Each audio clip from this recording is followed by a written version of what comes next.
Hello, I'm back. Yep, I'm back. I'm sorry I took so long to get back for like a week. I have an issue with the charge port and I need to get that repaired. But it's like, it works now, but it wasn't charging before. But all I really need to do is get that to work again. I mean, like, I need to fix that, replace it. Like, it works, but it needs to be replaced. If that makes sense. Yeah.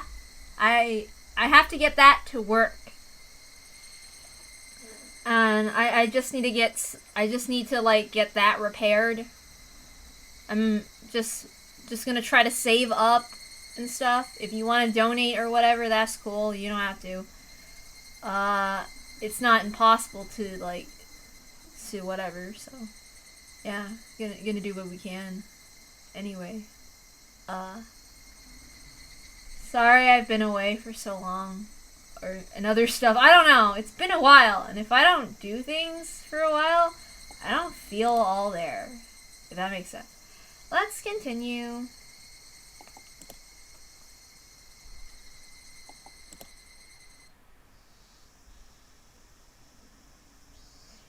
From what I can see, the office of the Sonozaki group, it seems to be safe. Mio and the others had traveled along the building's wall, stopping at one point to pick up some opera glasses. Oops, hold on. I usually have the mic directly at myself. It's been a while. It's been a long while. So, I don't know.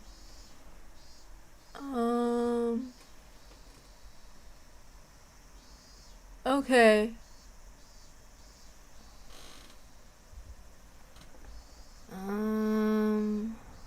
Oops, no. Quick load or... No. From what I can see, the office of the Sonozaki group still seems to be safe. Mio and the others had traveled along the building's wall, stopping at one point to pick up some opera glasses to use them as binoculars. After a bit of surveillance, they had a good idea of what actions they could take near the walls, as well as the movements of the surrounding rioters. Figures they'd be behaving the same as Hinamizawa's neighborhood watch.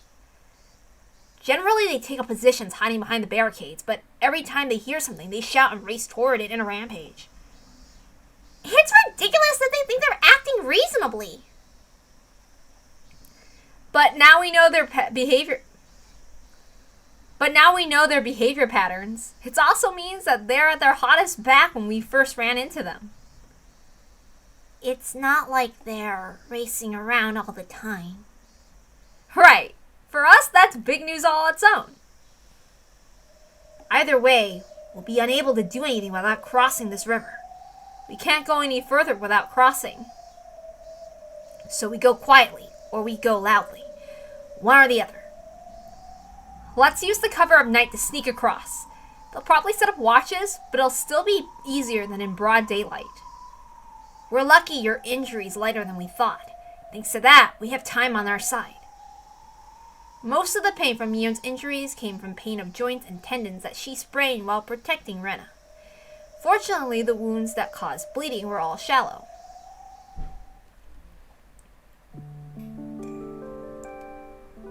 What are you going to do, Une? You coming with us? It'll probably be a little lonely here waiting for help that may never come.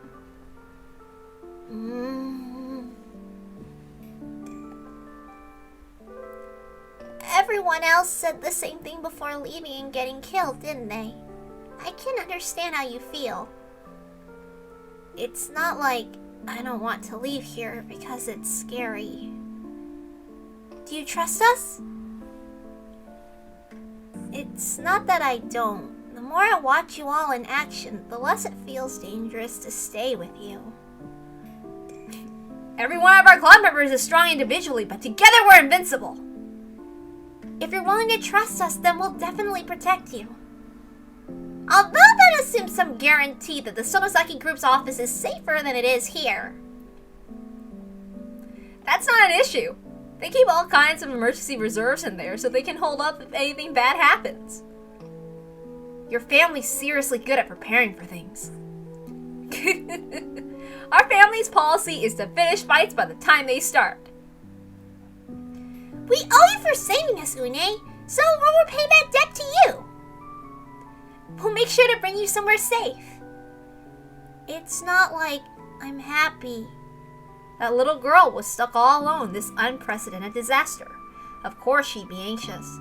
At first, we thought she was silent and expressionless, but she was slowly opening up to our energetic club members. This young girl wasn't originally the silent type. She just closed her heart off a bit in order to protect it from the shock of this disaster. Where's your home, Une? It's not like I lived in this town. Huh? Then where's your home? But don't tell me you got caught up in this mess while hanging out with someone in Okinomiya.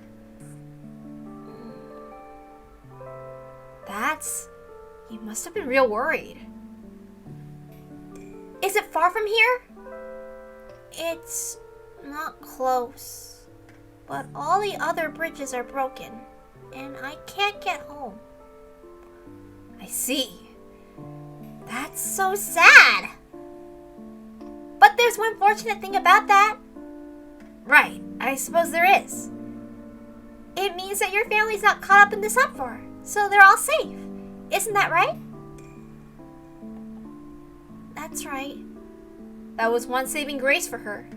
She knew for certain that her family and her home were safe. The government had destroyed all the tunnels and bridges leading into Shishibone City, so it was physically cut off. That basically meant they were amazed that it would at least take some time to determine a solution for this problem. Hold on.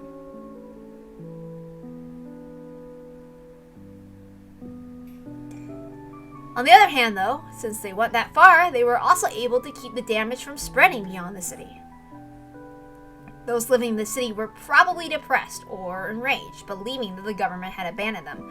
But in terms of the big picture, that was the right call. Thanks to that decision, Une's home was safe. She still had hope. That was how she was able to keep going this long. Hold on, I got a question from a different chat. Not the stream chat, but still. Let me think. I like chocolate ice cream, but I think I like cookies and cream even more than I like regular chocolate ice cream. I mean, that's something I'll eat during the Neapolitan thingy. But, let me think. Or, I don't know. Or anything like chocolate chips, you know? I prefer texture over than just pure flavor. Because that's, way more interesting. Okay, let me get back to reading. Sorry about that. Even amidst crushing despair, once we understood what she was going through, we all looked down for a moment, and then clenched our fists. That was how she was able to keep going this long, even amidst crushing despair. Once we understood what she was going through, we all looked down for a moment, and then clenched our fists with a growing sense of purpose.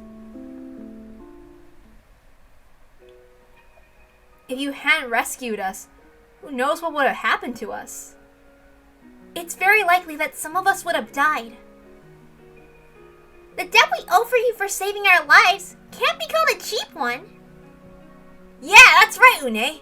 Us club members will do anything within our power to ensure you make it home. Thank you for that. Operation Crossing will commence tomorrow to mooring at... I'm sorry, I messed up. Let's try again. Operation Crossing will commence tomorrow morning at 4 a.m. We'll use the cover of night to cross the main street in one go and reach the office. I'll be taking the lead and scouting ahead to prepare for the worst. I don't want to think about it, but we can't deny the possibility that everyone in the office has gone crazy too. While Mia warned us about that, she seemed confident it wasn't the case. She was probably able to confirm they retained their sanity when she was observing the office with opera glasses. We all went to bed early so we'd be in top condition. Sadako set up a trap to detect intruders. It was hard to sleep while fearing the sound of that empty can.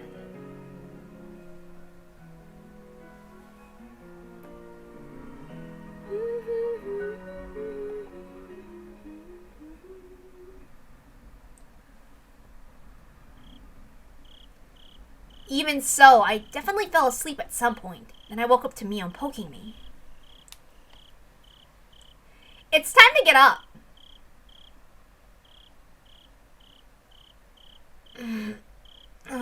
Oh, yeah. I'm surprised you woke up on time without any alarms. Mi-chan said she didn't sleep. You were the one who slept soundest of us all. Good grief, how bold. It should be pitch black, but it isn't. You're right. Moonlight is surprisingly bright. If it really was the moonlight, it might have been a bit romantic. The traffic lights and other illumination were still on, lighting up the city without rest. Unlike Hinamizawa, Okinomiya never had nights of pitch black darkness. I didn't know if we should consider that fortunate or disadvantageous for our stealth. Occasionally, there were glimpses of light from flashlights on the main street filled with rows of unoccupied vehicles. They'd set up a watch, just as we predicted. But regardless, their guard was still thinner than it was in broad daylight. Okay, we can do this. We're going to be okay, aren't we? Just leave it to us. There's nothing to fear. We'll cross it easily. We have our secret weapon, too. I hope we manage to do this quietly. If we rush in and make a loud noise, we'll cause issues for those in the office, too. That's true. From our reconnaissance, it looked like the Sonozaki office was cutting off all contact with the outside. They set up barricades, and they weren't interacting with the rioters at all. If they had surrendered their hearts to demons like the rioters had, they wouldn't be setting up defenses, and they'd be fully participating in the hunt for the infected. But if we were to rush in there while being chased by rioters, and they'd say that the Sonozaki group is harboring the infected and end up causing an uproar. We had to strive for complete stealth. Une slowly unlocked the door leading outside. Opening that door here in Okinomiya, where the streets were basically an ocean teeming with sharks, meant facing the same fear as trying to step into a lion's cage. It's not like I'm afraid. I'll take the lead. If I fail, retreat quickly, just as we planned. Don't even think about trying to save me. Got it? That goes both ways. If I sprain my foot again, abandon me. We really will this time. So be careful, Keiichi. Yeah! The operation will now begin! If something happens, leave it to me! Sadako was carrying a radio-controlled car she bought from somewhere on the second floor. She tested moving it in a straight line with the remote controls, and then set it up to drag an empty can fastened behind it. It could be our decoy if the worst happened. However, that sound would draw unwanted attention. It wasn't a trump card to help us reach the office. It was a trump card to buy us a chance to retreat if the operation failed. The success rate of Mion's operation was roughly 95%, but we still couldn't bring the chance of failure down to zero. It was Mion's policy to imagine all possibilities and prepare for each one of them, so to ensure that the worst possible outcome could not catch them off guard. She gave the go sign to Sadako's remote control plan. I'm heading out. Make sure you stay a fair bit away from me.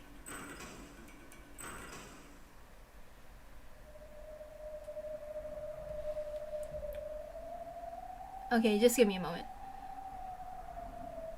Yeah, vanilla isn't bad. I just like it when it's all mixed together. Like, it's not good to just have it like pure flavor and stuff. I just like textures and all that stuff, other than flavors, because I get bored easily. Like, I mean, I think there's certain cases where I like vanilla and stuff by itself. Because I can be picky with my vanilla, because sometimes some vanillas taste cheap, and I'm just like, ugh, I'm not into it. But, like, good vanilla's good. Okay, sorry about that. Just chat from another place. Okay, we carefully opened the door. Once we were certain enough that everything was quiet around us, Mion slipped outside. Unlike Hinamizawa, everything in Okinomiya was covered in concrete, so even the faintest sounds echoed. If you stepped on a small rock on the asphalt, you could hear it from rather far away. Well, it might be better going barefoot. Mio took off her shoes. No matter how carefully we walked, the hard rubber soles wouldn't silence the sound of pebbles scraping asphalt. Even with socks on, it would hurt a city kid to walk on the surface barefoot. But for us Hinamizawa kids who always chase each other around, climbing trees barefoot, walking on asphalt with no shoes was nothing. It's time to see whether or not Keiichi, our former city kid, can tolerate going barefoot. I've trained myself a lot by now. Don't take me lightly. Une, are you okay going barefoot? It hurts. I'm sorry. Just bear with it for a little while, okay? Mion poked her head out of the alley and checked on the river with the rows of unoccupied cars. It was too easy to see across the wide sidewalk. We have to cut across in one go and duck behind the row of cars. The self-proclaimed watch also realized that clear view meant it was the best place for keeping a lookout. We could see them shining a beam of light straight down the sidewalk every now and then with their flashlights. They were excessively frightened and were seeking out an enemy. If they sensed even the slightest presence, they'd cause a lot of noise and summon their friends. This is good. I've been looking for a thrill like this. Mion boldly licked up the sweat trailing down her nose and smiled. She used hand signs to signal her friends to wait and calculated her timing. The watch's lights were reckless. They wandered back and forth, glancing everywhere in fidgety motions. Their fear left them needing to light up every shadow, so that anxiety created plenty of openings. Now. Quick and nimble like a cat, Mion dashed across the sidewalk and ducked into the row of cars. It went so quickly and easily all her prior attention seemed misplaced. Keiichi and the others heaved a heavy sigh of relief as they watched from the shadows. Keiichi, the second one up, was about to fall after her, but Mion gave them the sign to hold. It looked like she wanted to carefully cross the river of cars and check out the sidewalk on the opposite bank. Shoot, that's bad. When she scattered it from the roof right before commencing the operation, there wasn't anyone over there, but at some point 3 men from the watch had taken up posts on the opposite shore. They were heading right toward her. She wasn't exposed just yet. They were just walking around, shining lights randomly at cars. Mion calmly found a truck with a high frame and slid under it. It's okay. It's okay. They haven't spotted us.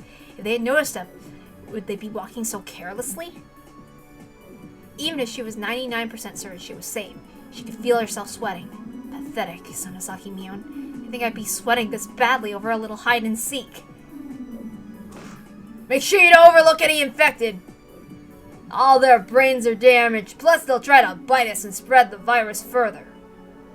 You're the ones with damaged brains, though, Mion smirked.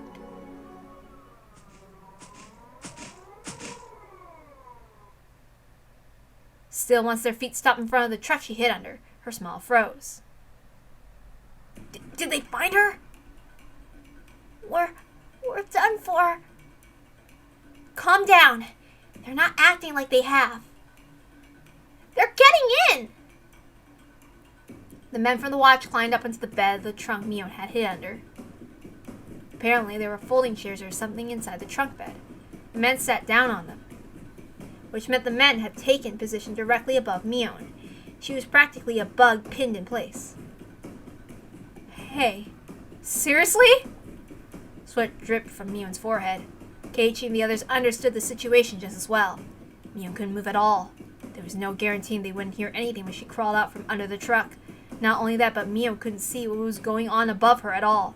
Even if she were to slip out without making a sound, there's no guarantee they wouldn't happen to look around and catch sight of her. Mion couldn't move from there until they left that post.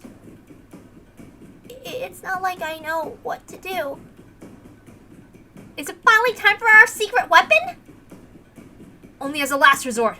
We could save Mion, but that could cause way too much noise. Still, get it ready. Sadako nodded and set her remote-controlled car on the sidewalk and fastened the empty can to it. Once we let it loose, it was sure to draw their attention. Either way, the operations failed. We need to create an opening for Mion to make her escape.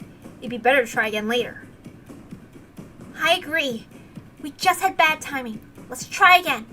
The club members knew exactly when to pull out, thanks to our many dangerous club activities.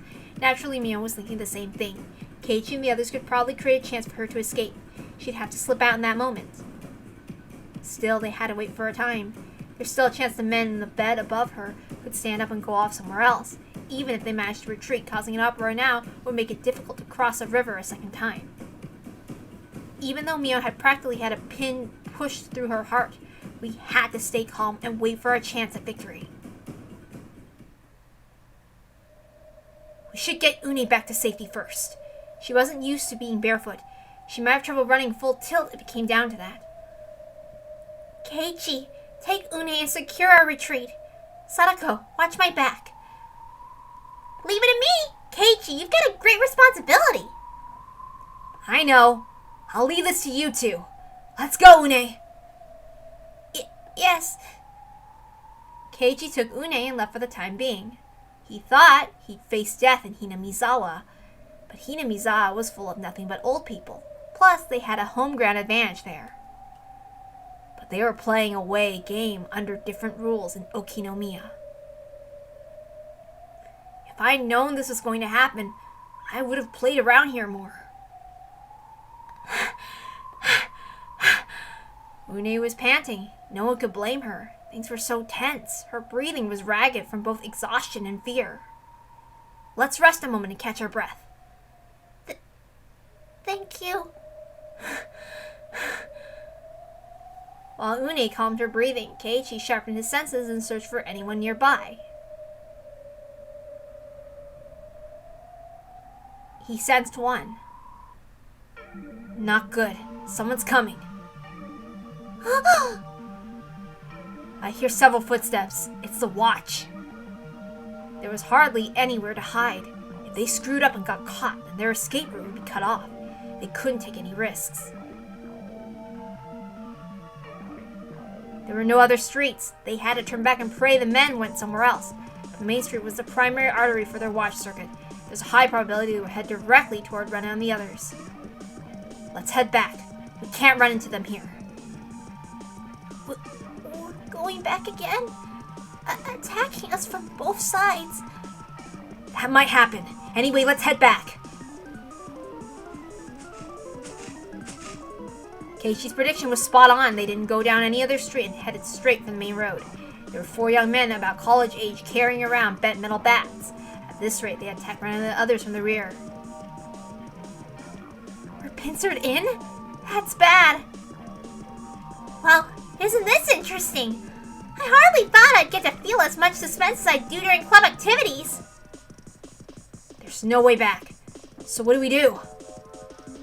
You don't mean... Do you?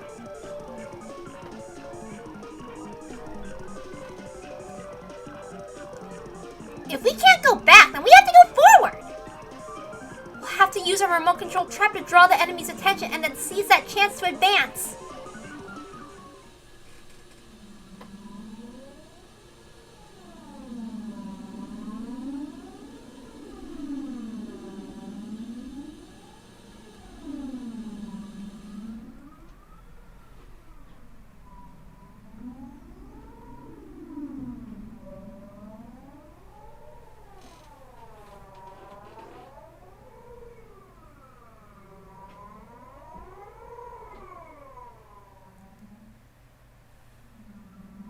It was a dangerous strategy. It was a dangerous strategy. We'd probably be able to get out of this pinch. And once they start shouting, the rest of us watch. Bleh, what the hell? It was a dangerous strategy. We'd probably be able to get out of this pinch, but once they start shouting, the rest of the watch will all wake up at once. If we get unlucky enough to run into them on our way forward, we'll be trapped like rats. If it's just 2 or 3 people, then we can handle them somehow with our club members' full might. But the uproar brings a huge crowd chasing after us, and we'll just be kids unable to fight back. Still, even with a few misfortunes thrown our way, this wasn't a game with no chance of victory. Sadako, ready your trap. Ready whenever you are. Sidewalk's clear. We can cross now. Go! Sadako, do it! Leave it to me! Let's go, Une! Run! It's not like I can't run. We all crossed at once and ducked into the row of cars, but there was no way to prevent the men in the truck from noticing our dash. The moment they looked over to see what it was, Sadako's remote-controlled trap was activated. The car dragged the empty can fast into it, making a loud metal noise as it raced down the sidewalk. What's that sound? They're running after them. It has to be the infected. Their paranoia and fear turned to violent aggression and anger. The men in the truck leapt out into the car roofs and the car hoods and chasing after the loud remote-controlled car. The silence of the night was shattered with angry cries and whistles blasting from here and there. The city's madness was awakened, but Mio was released from her prison under the truck. What are you doing? It's still too early for that! We were pincered. We had to set it off. Une, time to show us what you're made of.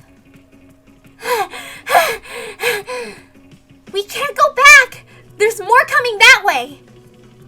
One after another, riders with bloodshot eyes dashed out of the alley everyone had just been hiding in. There must have been a building or something housing them all nearby. The option of turning back and returning to safety was cut off. We had to move forward. If we have to go forward, then forward we go. There's not much distance left. I just pray the Sonozaki group hasn't forgotten what you look like. Kei-chan, you sure say some funny things. Don't let your guard down. We can't relax until we made it inside the Sonozaki group office. Agreed. There's still a chance Shio might say, "Who the heck are you?" Pfft. True. More importantly, Mio, don't forget your promise to belly dance for us. You said you would when Une lowered that ladder. Oh my god, I messed up. True. More importantly, Mio, don't forget your promise to belly dance for us. You said you would when Une lowered that ladder. Did I say that? Une, hang in there. Just a little further. It's right around that corner. Huh? I think Mio completely let her guard down. All we had left was to cut the tape at the finish line at our final spurt. I'm sure that's what she thought, but the finish line wasn't something we could cut through.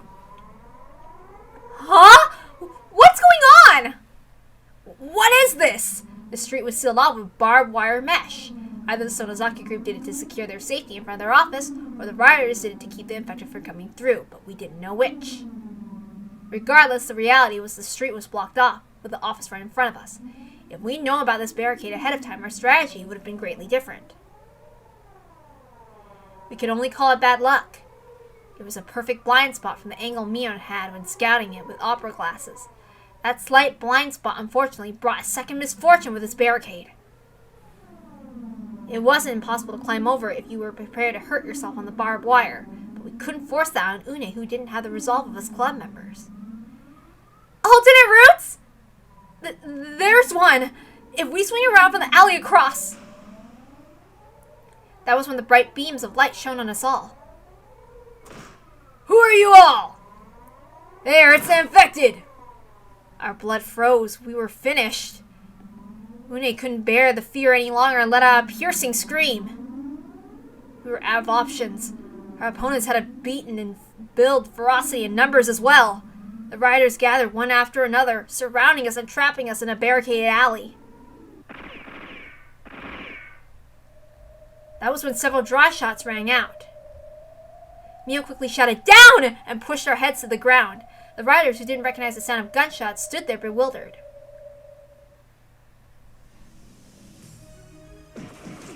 Gentlemen, that's enough! Unlawful lynching is unacceptable, no matter the circumstances! It was the sound of Tomitake firing into the air with a submachine gun he took out of Erie Institution's security room. Maybe the riders thought it was just a model gun or something, but they showed no fear and only glared at Tomitake for interrupting their hunt. With Okinoya's medical facilities paralyzed right now, even a shot to the leg could prove fatal. Tomitake didn't want to shoot, but he gulped as the riders proved unfazed. I don't want to shoot you at all! Leave it to me. Hanyu! Comrades of mine, calm your spirits. I'm Oyashiro, your leader.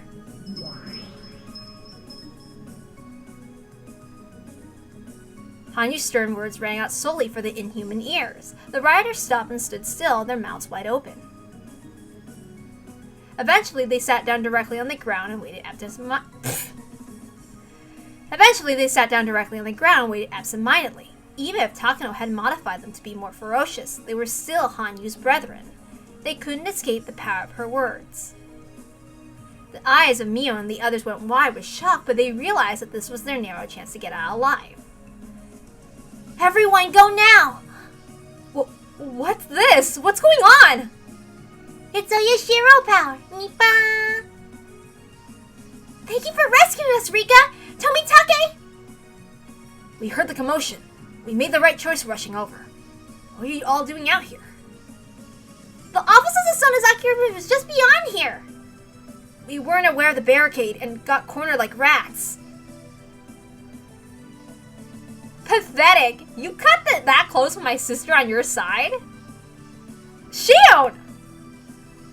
Shion and Kasai and other men in black outfits approached from behind the barricade. Every one of them carried a gun, but none of them had the ferocious expressions of the rioters. It seems the Sonozaki Group had retained their sanity and focused on holding up inside. Please, give us a break, will you? We don't want to get involved with those crazies. We're sorry for causing such a stir. If you're safe, Shion, then we have nothing to fear anymore. That's right. I'm more reliable than tit up my sister all by myself. Kasai, open it for them.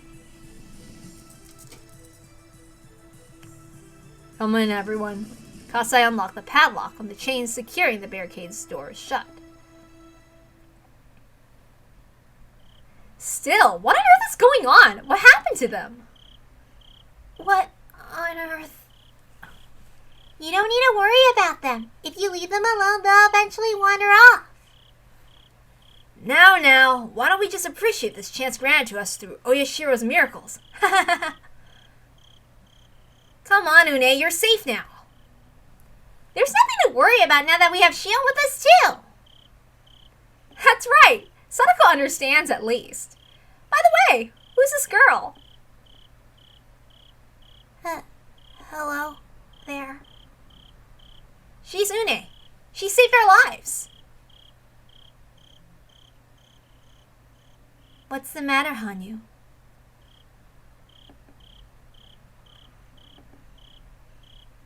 You are... We all slipped through the barricade and were welcomed into the Sonozaki Group's office. Yet that sight was being observed from far away through binoculars.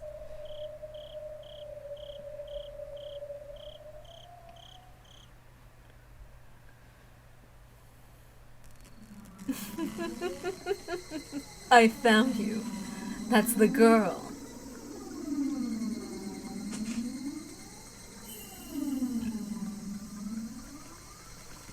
I'm so glad we got to hear that one track in Sumi Horoboshi. Sorry if, you know. I messed up, I know. The Sonozaki Group's office had been turned into a shelter for the local residents. We could see the townsfolk lying down there and huddled under blankets. You can see that the Sonozaki Group is this region after all. Under my mom's orders, we've been taking people in with nowhere else to go since the chaos started. What do you mean people with nowhere to go? She means people just like Une. Those came there for work or visit for pleasure. There are a lot of people from outside Okinomiya that got caught up in this mess. The watch went after those with nowhere else to go first. We fought against them, but Akane ordered us to avoid that. So after securing as many people as they could, they built up their surroundings with those barricades to limit their contact with the watch and prevent any further trouble. To the watch, all outsiders were infected. If they knew so many outsiders were being sheltered here, there would be big trouble. Is this place safe? I can guarantee it's the safest place in Okinomiya. The community center has the main shelter at first, but that place has collapsed, so this is what's left. Collapsed? You know what they say about too many cooks. What started as just fighting over leadership led to murder. It's terrifying. I see. The leadership here is solid, so you managed to establish order and keep people from handing their hearts over to the demons. Impressive! So are the police and still... Impressive! So are the police and such still operating now? They're scattered across the city responding to riots. There are lies going around that they're harboring infected. The situation's beyond anything the police were prepared for. There's no way they could handle it. That said, you were brave out there, Tomitake. Where'd you get such a powerful gun? Well, I just happened to pick it up. You know, that's not one amateurs could handle. You're a man of many mysteries. Rika? Rika? What's the matter, huh? Rika's not here. Une's gone too. I thought I saw those two talking over there just a moment ago. What do you mean, Hanyu? What's your issue with this girl? Quiet. I'm speaking to her right now.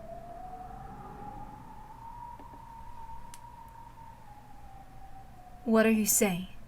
Who on earth is this Une girl?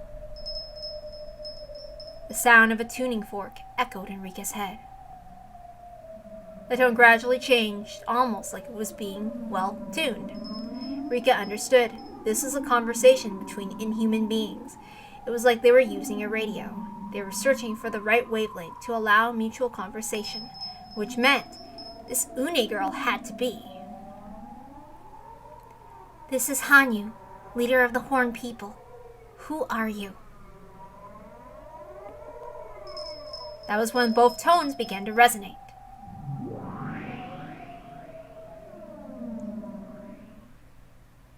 A bright light enveloped everything. The moment that light cleared away, Rika, Hanyu, and Une were floating in the world of inhuman beings. The eyes of the young girl named Une occasionally took on the same light that dwelled within Hanyu. I was certain this girl was someone like me and Hanyu, some inhuman being. Hanyu stared long into Une's eyes, waiting for her response.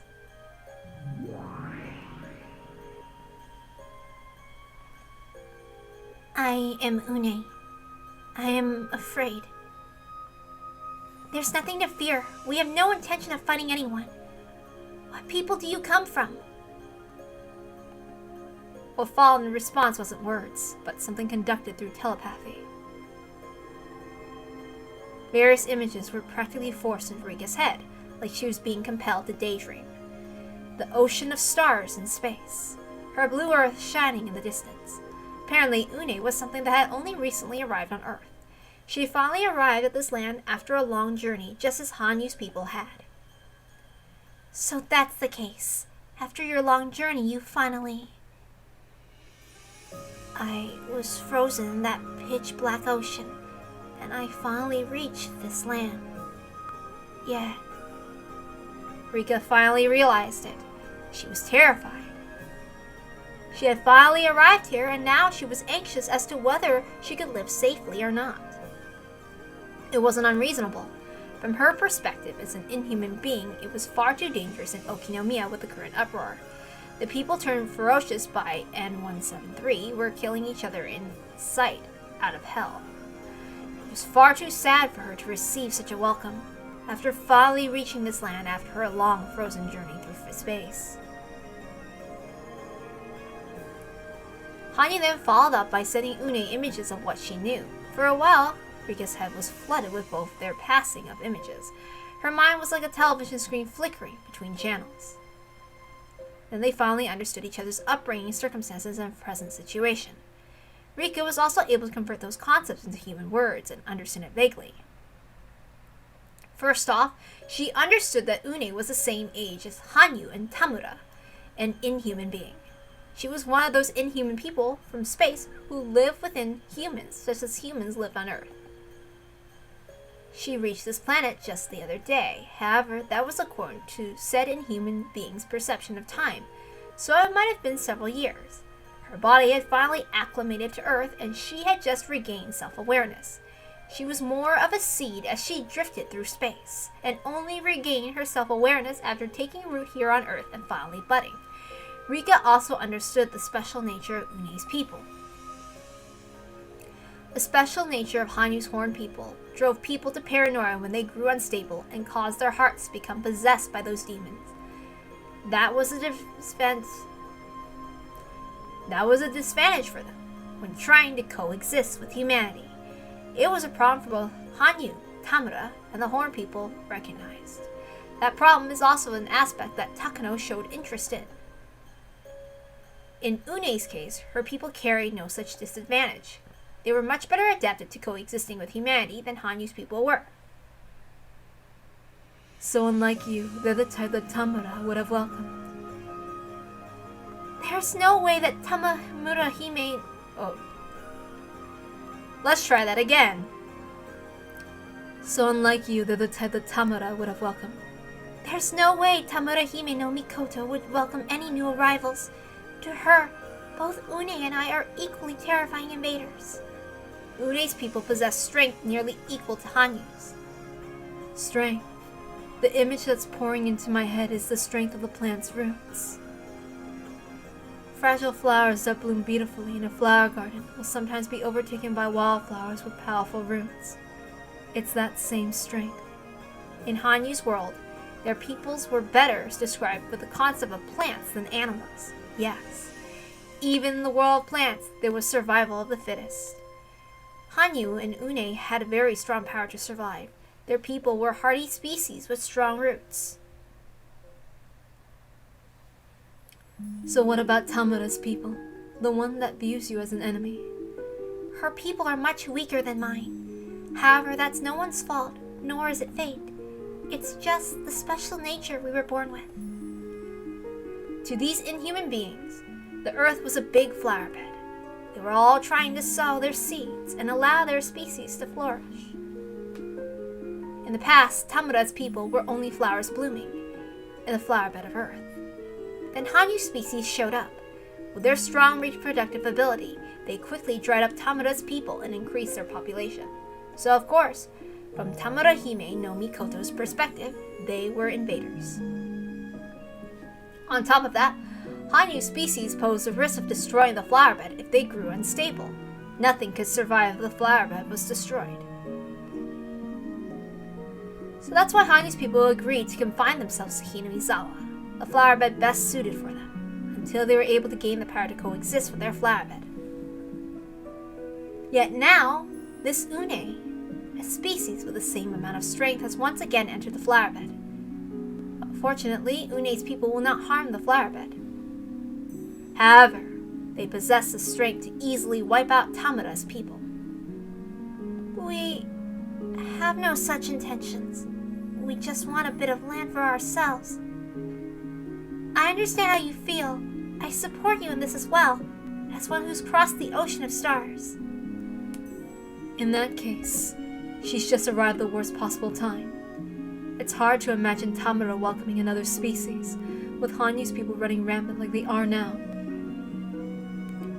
I am scared. We simply want to bloom quietly in peace.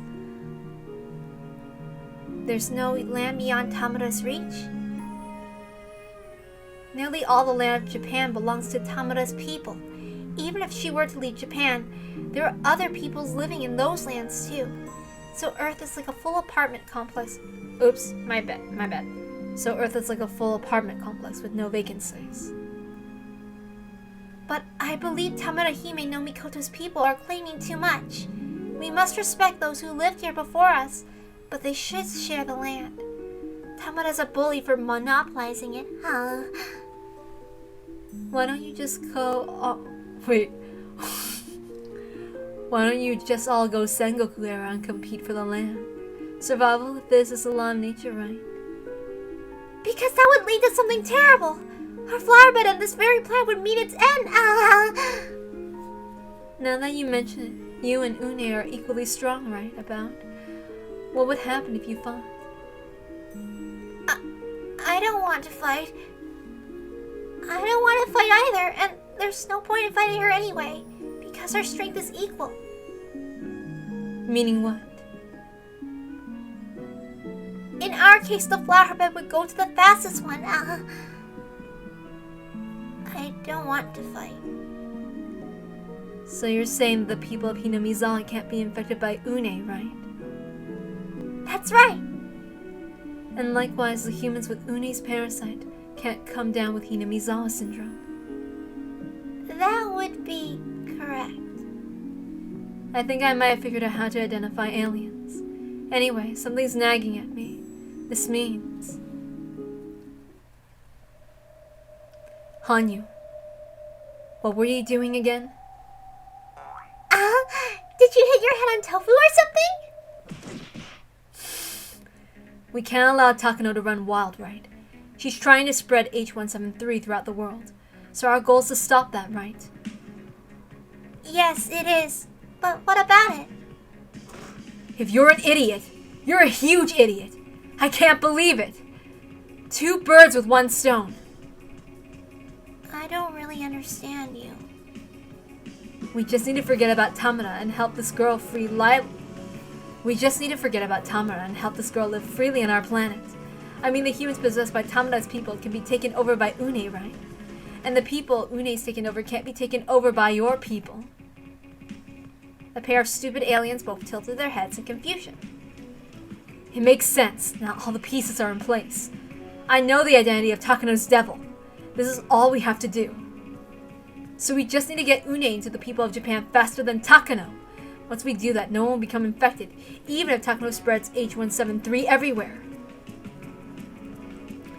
Well, I would feel kind of bad about clearing Tamara's people out. So why don't we just stick to just the prefecture so we can lock Takano in? There's 47 prefectures, so Tamara Hime no Mikoto can spare at least 1.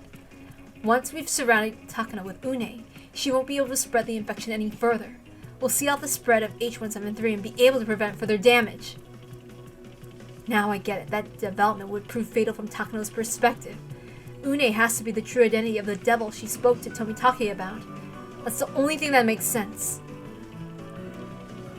Une and H173 are evenly matched. They can't beat each other. If we infect people with Une before they get H173, we'll ruin all of Takano's plans. So there you have it. Oh! That's an incredible idea, Rika! I kind of understand. Maybe? This is an incredibly good idea! Uni will get to live in our plan, and we'll be able to prevent any more tragedy! Plus we'll drive Tamara out of this prefecture, so it's 2 birds with 1 stone! If Une occupies the entire prefecture, then Tamara's people will be driven out of here. That would mean we never see Tamara Hime no Mikoto again unless we left the prefecture, and we wouldn't have to listen to her complaints. For the first time in 1,000 years, we could strike a blow against the god who claimed all of Japan for herself and nagged us any time we set foot upon her land.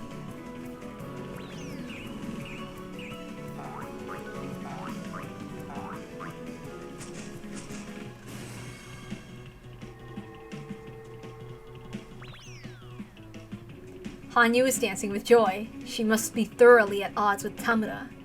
Well, with such an arrogant attitude and condescending posturing, even Rika wanted to strike her after only meeting her once. What should I do? There's nothing we can do about Okinomiya. After all, the city's already infected with H173, so you can't infect people here, right? That's right. In that case, what should we do? Well, according to Tomitake, all means to transit out of the city have been cut off to prevent the spread of infection. In other words, we couldn't get Une out of H173's infected region. We would have to escape this city before Takano does, and spread Une's people. We should probably talk to Tomitake and gain his support. Since Tomitake knows about the parasitic neurovirus, he should understand our situation too. Even if he does reject the idea of spreading Une, the information could lead to the discovery of a new treatment or even a vaccine.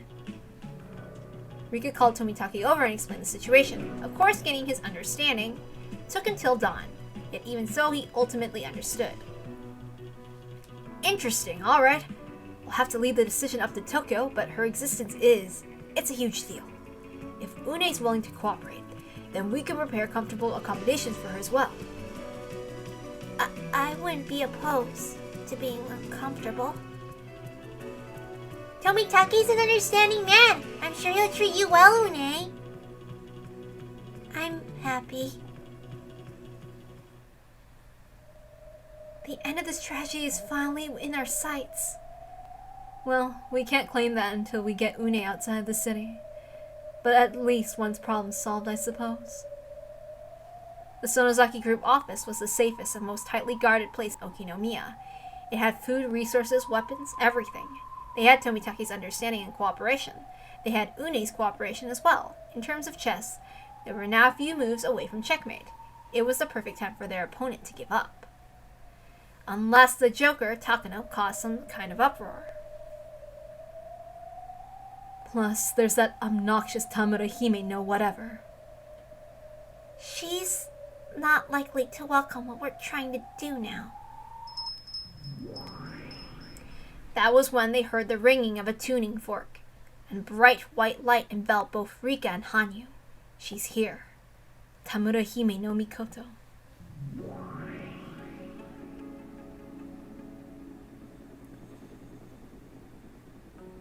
Speak of the devil. How dare you, leader of the Horn people! Truly you have been plotting to taint our land with your filthy shoes. We will welcome our new friend Une, yet that does not mean we'll steal all of your land. Be quiet, tainted one. Know that we shall not permit your conspiracy to corrupt our land. Listen, there's this villain Takano, and she's planning to spread what you call the Horn people to all of Japan, no, the entire world. If she doesn't, your people will be exterminated. Getting angry at us isn't going to prevent that from happening. If you're willing to cede a bit of land to Une, then Une's people can live on this planet, and you won't lose any more land. Hanyu won't have to see your face ever again either, and this can all be settled quietly between you three. Be quiet, child of man. Know that you are not permitted to use your tainted words. Ugh. Stop using that headache power. She's always been stubborn and refuses to listen. Nothing you say will ever get through to her. You are the one who never listens. You tainted people, you Horn people. My anger has not abated even after 1,000 years. I could say the same to you. I haven't lost any of my anger either for all of your harassment. I didn't know what kind of history those two shared, but they held on to grudges for a millennium, and the cause of their antagonism ran deep. Apparently their history isn't really something humans, who only lived for around a century, could moderate. Well, that's just how gods are. Humans worship them all on their own, and yet gods themselves are more humans than humans. There's plenty of myths in every country about gods arguing and fighting with each other. I don't care about the fight between you two. Tamura no whatever. If you won't listen, that's fine. But this is the only way to stop the tragedy from happening in the human world. You wouldn't understand anything I said anyway, foolish priestess of the Horn people. Know that I have no intention of exchanging words with tainted priestess either. You're a god, okay, but you really tick me off. Maybe we shouldn't stop at one prefecture and just take Toyama and Gifu while we're at it too. I will not allow it. No, I shall not allow you to corrupt the land of my people once more. There was a sound of glass shattering, followed by an angry bellowing roar. What happened, considering the timing? It was obvious Tamura had done something. Yet Tamura Hime no Mikoto was an inhuman being like Hanyu. She shouldn't be able to interfere with the world of man directly. Takano! Hello, Jiro. I had faith you and I would meet again. Takano had broken through the window and flew into the office. The whole spectacle was as flashy as a scene from a movie. The men were all taken aback. Of course, even Tomitaki couldn't avoid being dumbstruck. She was always unpredictable, but that was only in personality. She never had physical ability to accomplish something like that. The men of the Sonozaki group understood she was hostile from the aggressive smile on her face. Yet, unlike with rioters, they were unsure of how to respond. Meanwhile, Takano was different. She understood exactly what she needed to be doing. Tomitaki soon understood too. Her target was Une. If we spread Une's infection throughout Japan first, then H173 will become useless. There won't be anything Takano can do then. But since she knew that from the start, she's targeting Une. Trying to uncover what she was hiding out in Okinomiya was inefficient. But once the Sonozaki group started sheltering people, Takano realized something. She just had to wait here, and Une would come to her. I only have business with that girl, Une. Could you bring her out for me by any chance? I don't know what you're talking about. You don't need to play dumb. I've been watching you this whole time after all. I won't let you. We're going to contact Tokyo. Pardon me for interrupting. Welcome to the Sonozaki Group's office, Mio. My. Quite the procession. Shion appeared with an array of tough men in Tao. It went without explanation that Takano was an uninvited guest. You're a tough woman, but I think you've gone too far now. I think you're about to understand just how strong I am.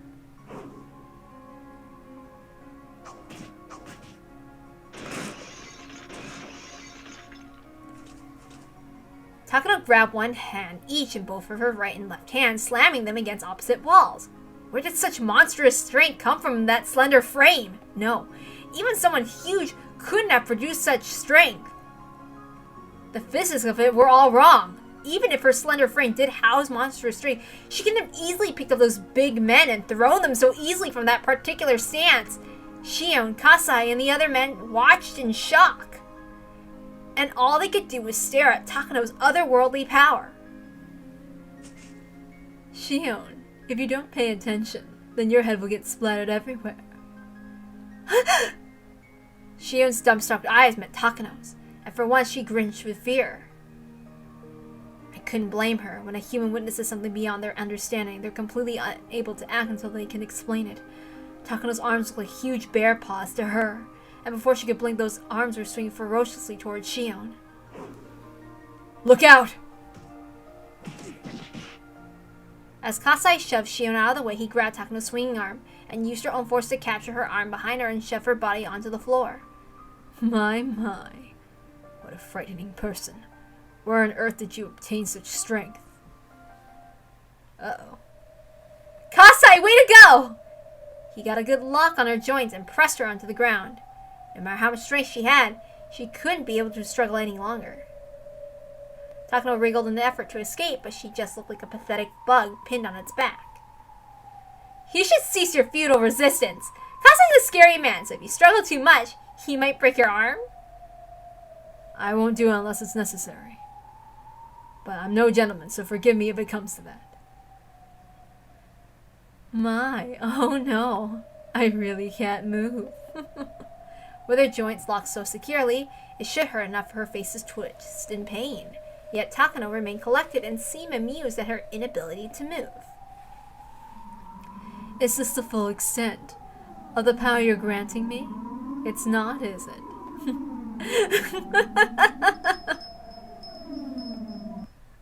Ugh.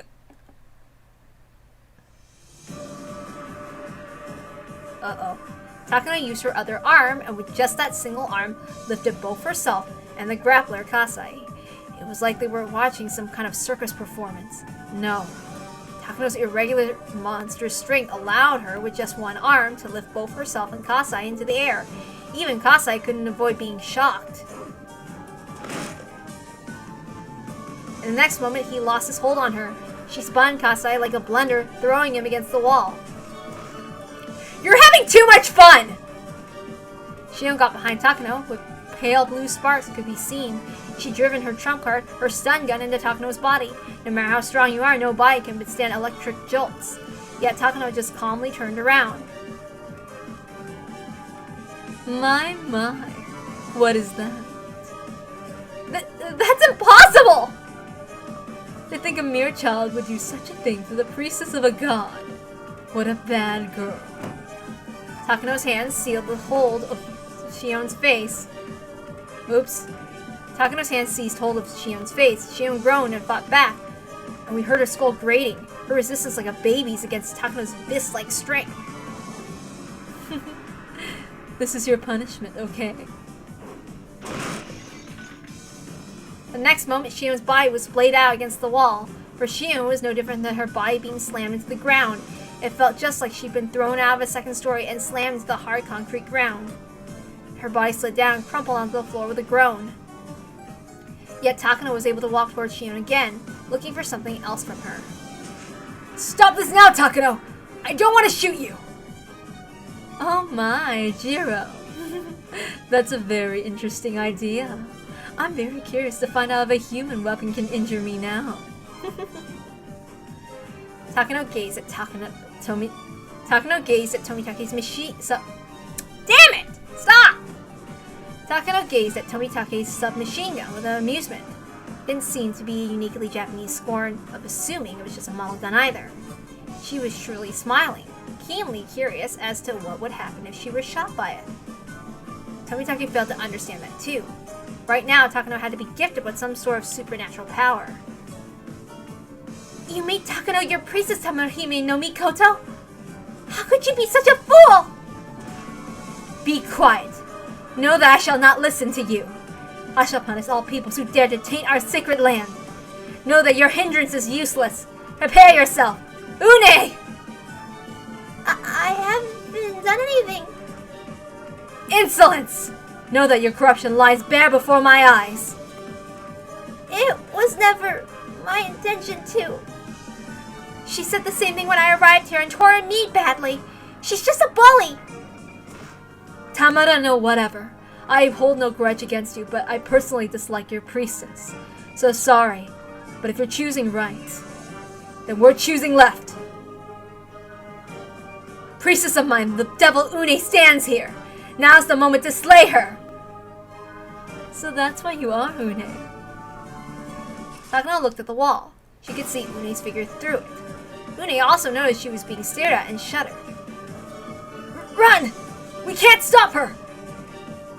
Once Takano checked her right fist, she slowly pressed it into the wall. Then cracks began to spread through the wall, radiating slowly out from her fist. What's happening? Tomitake said run, so run! Une, hurry, this way! Run. The cracks in the wall spread even further before their eyes, and they could hear the ground quaking. There was no room left for doubts. Takano was planning to smash right through the wall. Why does Tamara Priestess have such incredible power when your priestess gets nothing? Rika, don't say that! If you say that, it's over! Rika, what are you doing? Run! Ugh! Such a simple wall couldn't stop Takano. No. The priestess of Tamarohime no Mikoto, she smashed through the wall as easily as crushing a sandcastle.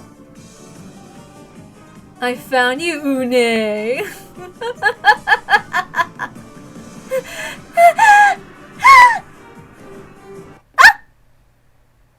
Une! Une slipped and fell, failing to escape. Takano wasn't foolish enough to let that chance slip by. She strode right in and seized Une by her collar. Now I've got you.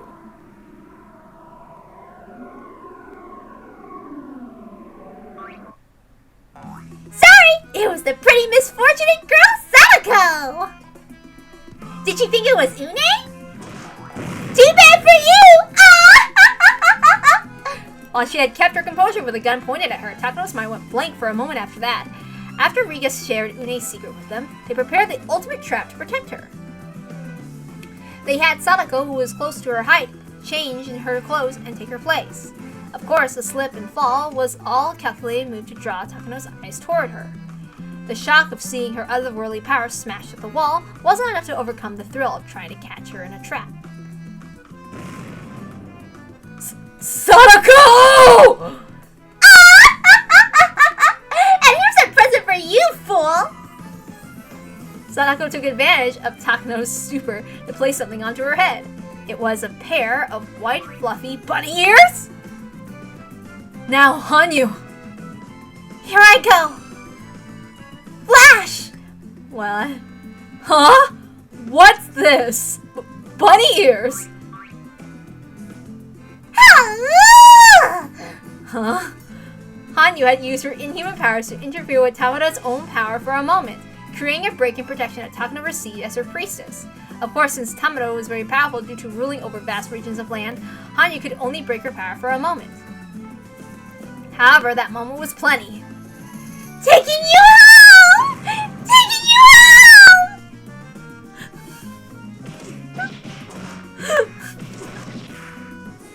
Oh my god!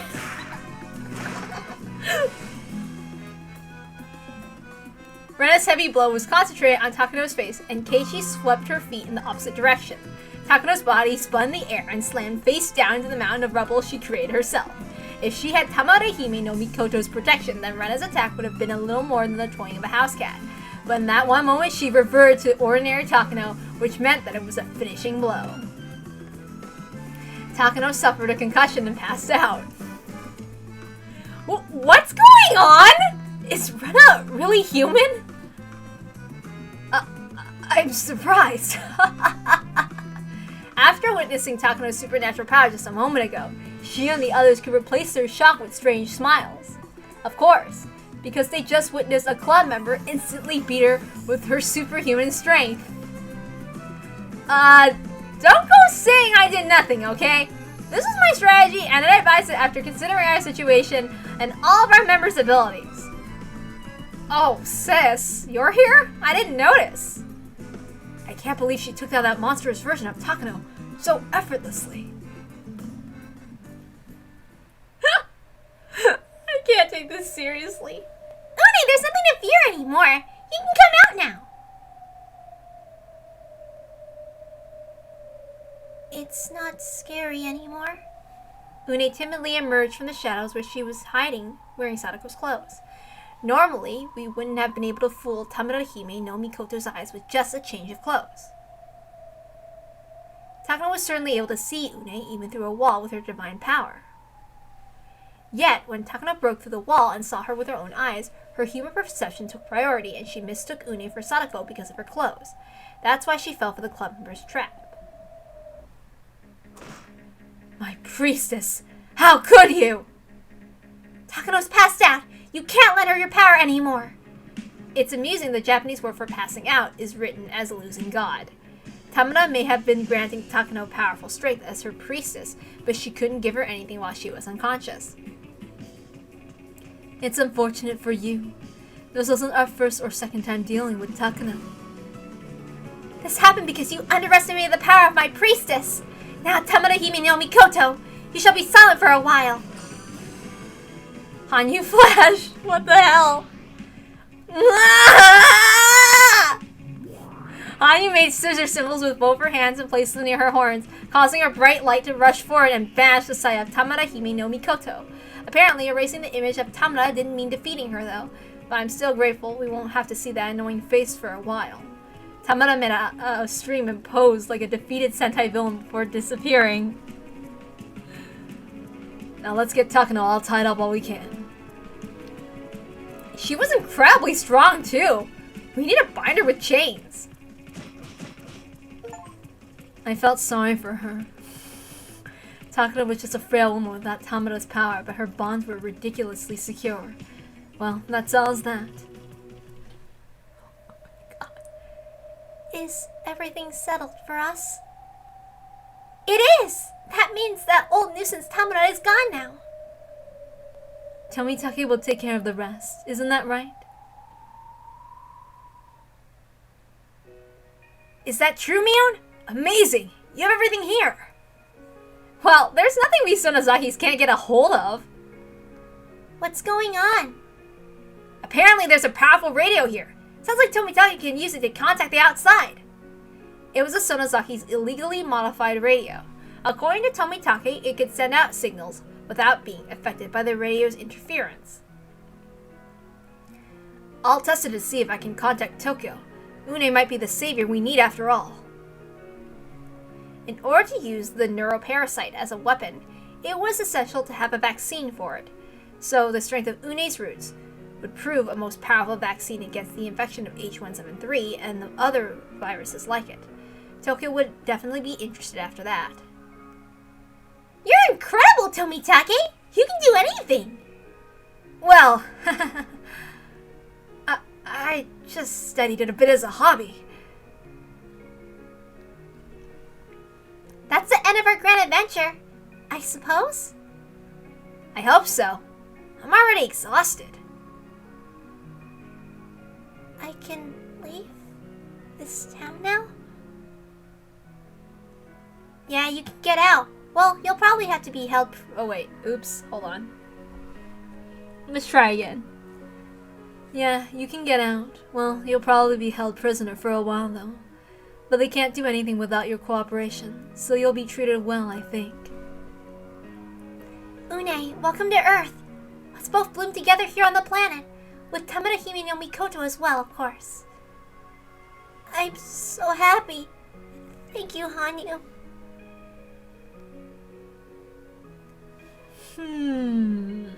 I read through this chapter once before, but I don't remember this part. Probably because I don't know how to feel about it. I remember there's a reason why I don't usually read any of the extra chapters of Higurashi. Anyway, and I'm usually only interested in anything like I'm usually only interested in like the main 8 stories for a reason. Early the next morning, Une and the others were in the school courtyard designated over the radio. Roughly 30 of the Sonozaki group's toughest men were surrounding them and glaring in all directions. A helicopter was approaching, and Une was the only one being extracted. Take care! We paid you back for saving us now. I hope you managed to save everyone with your body's secret. Thank you for taking care of me. Une was forced to wear airtight clothes. All the JSDF men riding in the elevator were in them too. It's a slight shame how we're being left behind, though. I'm sorry, H17. No, until we understand the cause of this illness, we can't be allowed to leave. So even though everything's settled with Une, we're still stuck in survival mode for now. Well, you'll be safe as long as you stay here. I think the strange illness will settle down over time. There's fewer of those crazy people already. People will soon return to this city. The riders who had handed their hearts over to demons continued to kill each other without getting tired of it. But like Kasai said, eventually they'd kill themselves off and things would quiet down. From what Tomitake heard over the radio, they were already preparing to send aid to Shishibane City, and water and food and other necessities would be transported by air. Such an incredibly large uproar couldn't be wrapped up that easily. But we had our light of hope. Une was the key. Thank you. Do your best out there. I'm happy to welcome you to this planet. I'm happy too. I'm super happy. Une waved her hand from the helicopter flying away. The club members all waved innocently back at her. Only Rika absentmindedly watched her go. She was pondering something she couldn't explain in Une's smile as she left.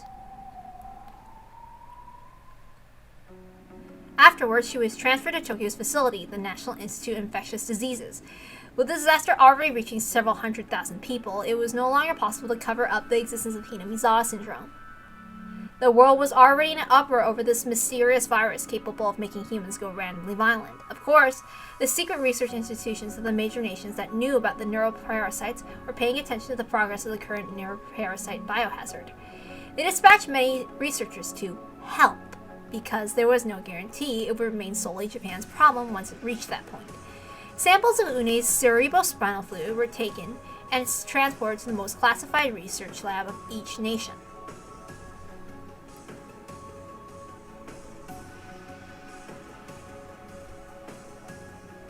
My seeds have reached every corner of this blue flower bed. I'm happy. I'm super happy.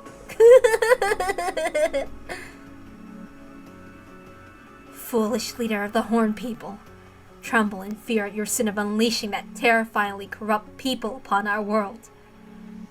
It's already too late. Your and Takano's evil plot is finished now. Tamada Hime no Mikoto, if you have something you want to say, why not say it? What was it you were trying to achieve? Takano was your priestess, so Takano was following your orders, trying to accomplish some specific task. What was it? That's not even worth asking! She was bullying Une and trying to spread Hinamizawa syndrome everywhere to sow chaos! That doesn't make any sense though. Hanyu, the syndrome is a tainted people to her right, so why would Tamada have Takano spread them elsewhere? Tomitake said that Takano was going to defeat a devil and in doing so save humanity. Then she started spreading H173. She's both trying to save humanity and trying to destroy it. These goals contradict each other, but I just didn't pay it any mind because I was sure it was just one of Takano's crazy delusions.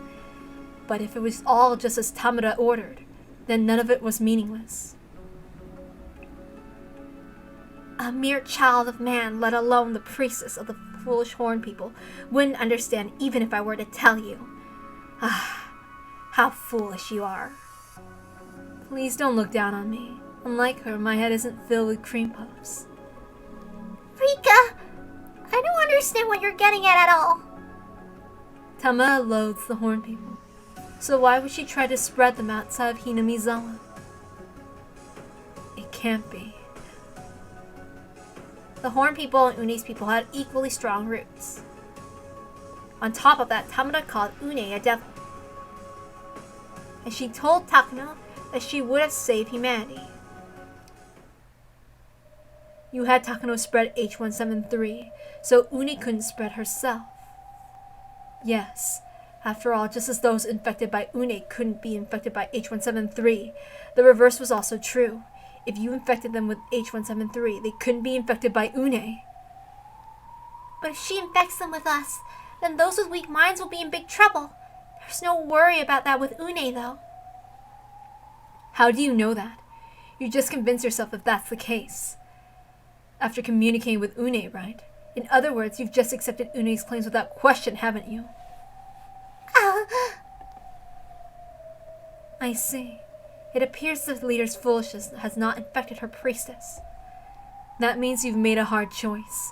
You decide that handing over a portion of your land, the entirety of Shishibone City, to the tainted people, was at least preferable to that.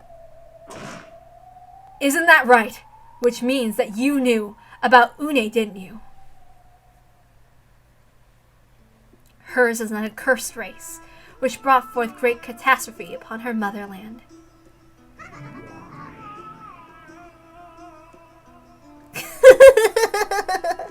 This is super fun. Une, it's been a while. Foolish Hanyu.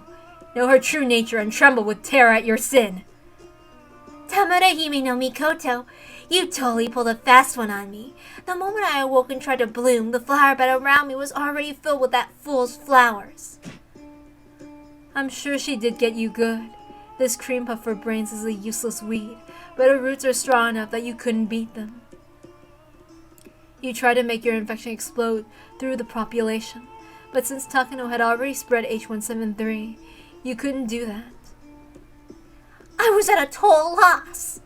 But then a dumbass who believed my story just happened to show up.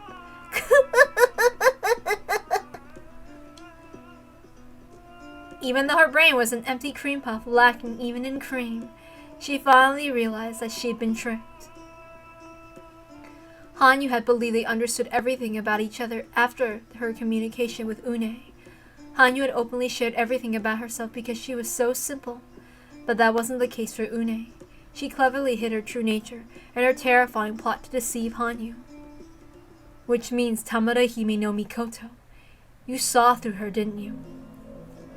Know that that plot from the leader of such accursed people could never deceive my insight. Tamada had known what Une was after. Une's goal was to propagate herself throughout every corner of this blue planet's huge flower bed. If she did that, then you all would perish, huh? So you had to fight, just like you once fought Hanyu's people. Hanyu said Tamada was once mean to her, but that probably wasn't just her being mean. From Tamada's perspective, she was likely fighting to protect herself. Fortunately, they learned Hanyu's people couldn't live outside of Hinamizawa. Fortunately, they learned Hanyu's people couldn't live outside of Hinamizawa, so they managed to maintain 1,000 years of peace by avoiding each other. However, if a new people that weren't bound to such a small area came here... I see. To you, she certainly would be a devil, and so you used Takano to stop her. But calling her a devil that'll destroy humanity is going too far. She might be a devil that would destroy you, but the humans don't know or care which parasite is living in their heads. I suppose that's the limit of the understanding of the Horned People's priestess. Foolish. It's super too late now, you idiots. We're totally consuming this whole planet. Now awaken, my children, my seeds. Sink your roots into this world and bloom. Bloom and spread yourselves wide.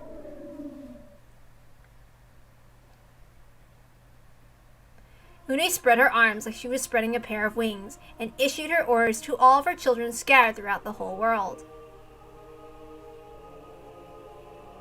The children of man couldn't quarantine Une's seeds with their mere concept of disease prevention. The humans researching her across the world were already infected. America, Georgia State, Atlanta, America's Centers for Disease Control and Prevention was the fortress of the front lines protecting humanity from viral infections and also the highest world authority on the subject. Yet, in a secret ward, the Neuroparasite Research Division, they were researching her children. They were researching it with the greatest precautions and most modern equipment, but the techniques of mere mortals were unable to stop the spread of the children of a god.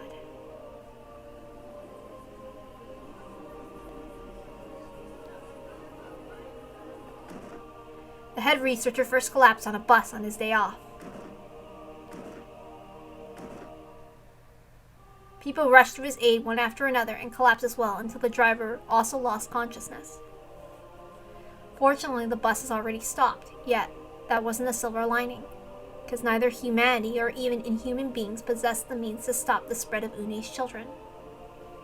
The same thing happened in Silverdovsk Oblast within the Russian Federation, right in Yekaterinburg's secret biological weapon research center. Of course, it also happened in Japan's National Institute of Infectious Diseases within Shinjuku, Tokyo, as well as other research centers in England, France, China, Korea, and other nations too. And they all traveled through the transportation technology that humanity had foolishly overdeveloped, spreading to all lands throughout the world. However, humanity lacked the means to notice it at all. Roughly 2 weeks after the initial spread of infection, when Une's children had spread throughout every corner of the globe, the first symptoms developed. The infected, though at this point the infected and all of humanity were synonymous, then learned for the very first time they were all infected with something unknown to them.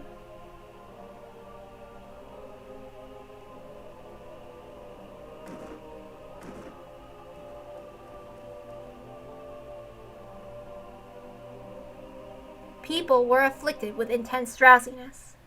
One after another, they crumpled and fell asleep on the spot. They'd become a seedbed. Once they were finished consuming all the nutrients of their host, they broke out through the host's body, spreading more seeds, and consumed all of humanity, because Une's people had no intention of coexisting with humanity at all. Once they consumed their flower bed, they traveled throughout space once more in search of the next. An accursed people indeed. 7 weeks after the initial infection, humanity's population was reduced to 20% of its former size. Of course, even that 20% was being culled as well. Then they would once more return to space in search of an organism with a brain to host them. Afterwards, only the hosts of the Horned People, who couldn't be infected by the accursed people, would remain on Earth, which meant that only those people in the region who Takano infected with H173 had not turned their hearts over to a demon managed to survive. There were far too few humans remained to maintain a civilized society. Eventually they too would perish completely.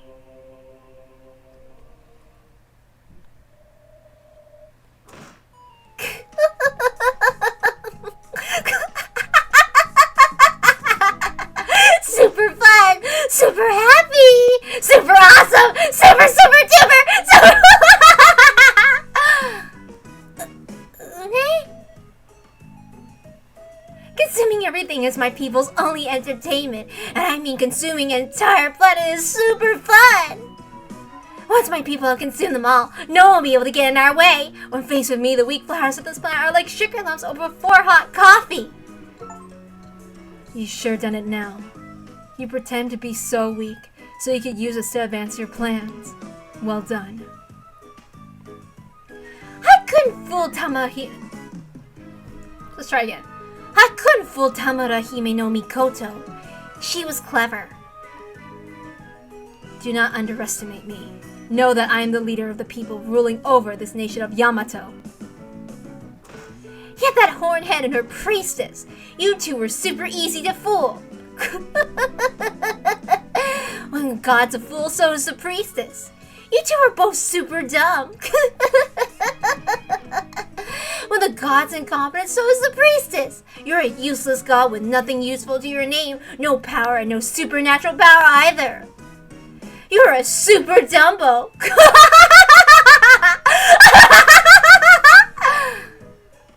What is this?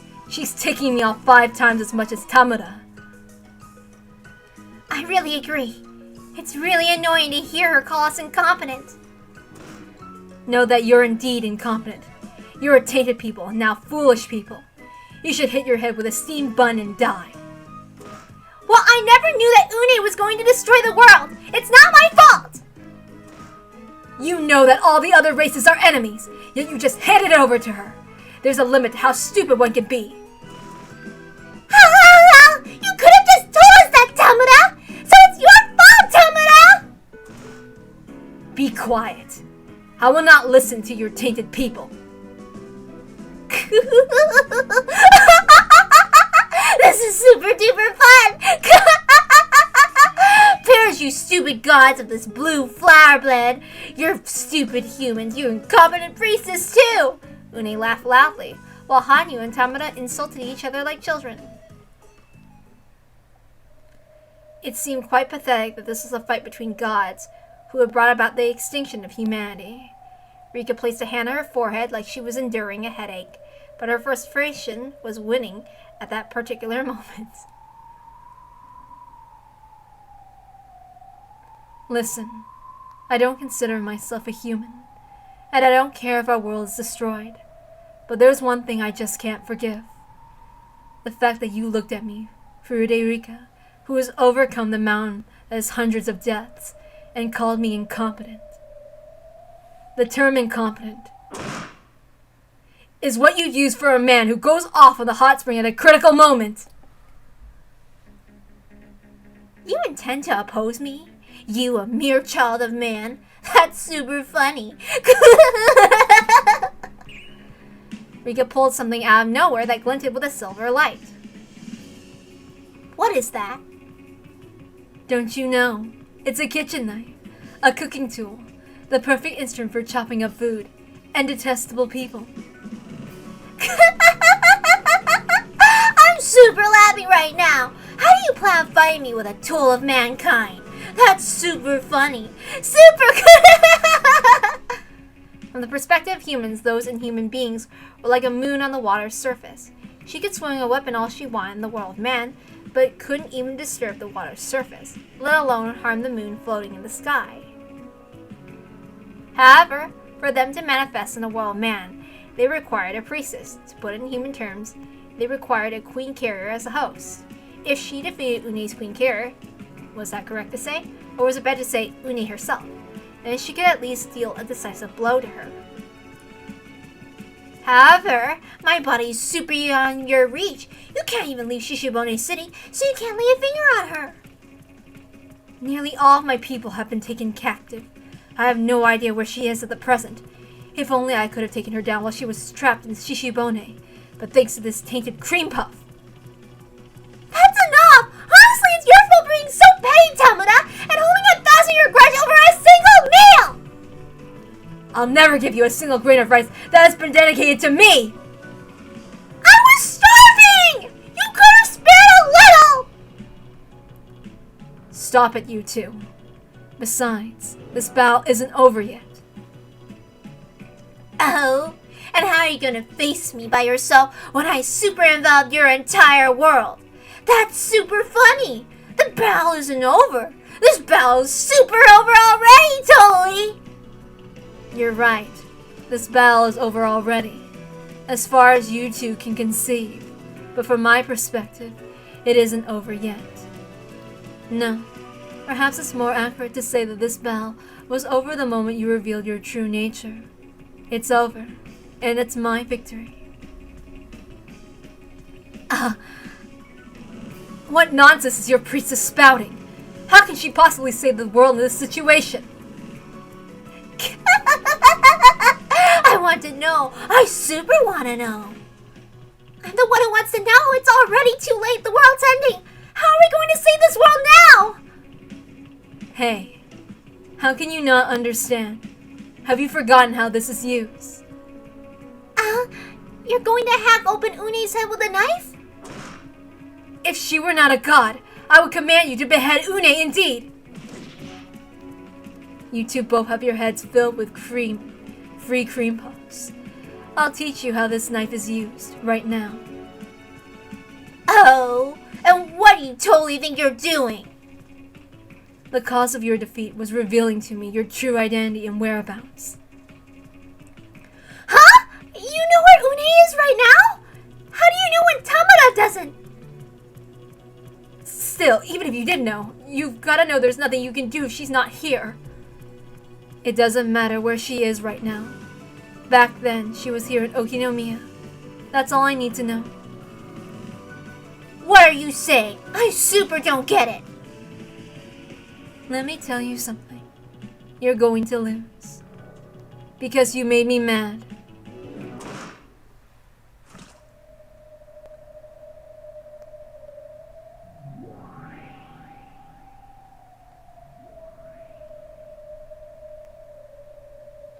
Let's go back. Back to the moment Une became aware of the other Une and awakened her on this planet.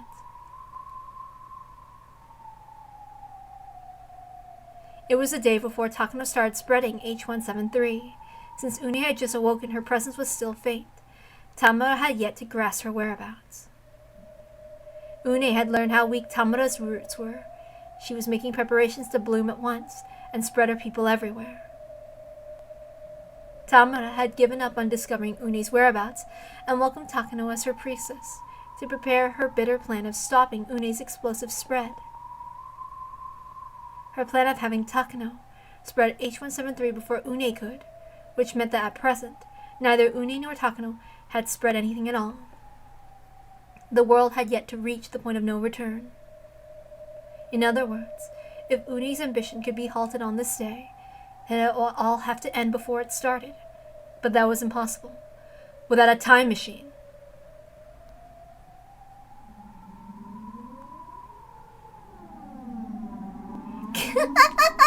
I've super woken up. I couldn't fool Tamara Hime no Mikoto, but that doesn't matter. Okay, I'm gonna test something right now, because I think I found a voice I might like for Une, other than that voice I was using. I'm gonna experiment with it. So, give me a moment. I've super woken up. I couldn't fool Tamara Hime no Mikoto, but that doesn't matter. I don't need to worry about someone with such weak roots as I move on to take over this planet and super consume it.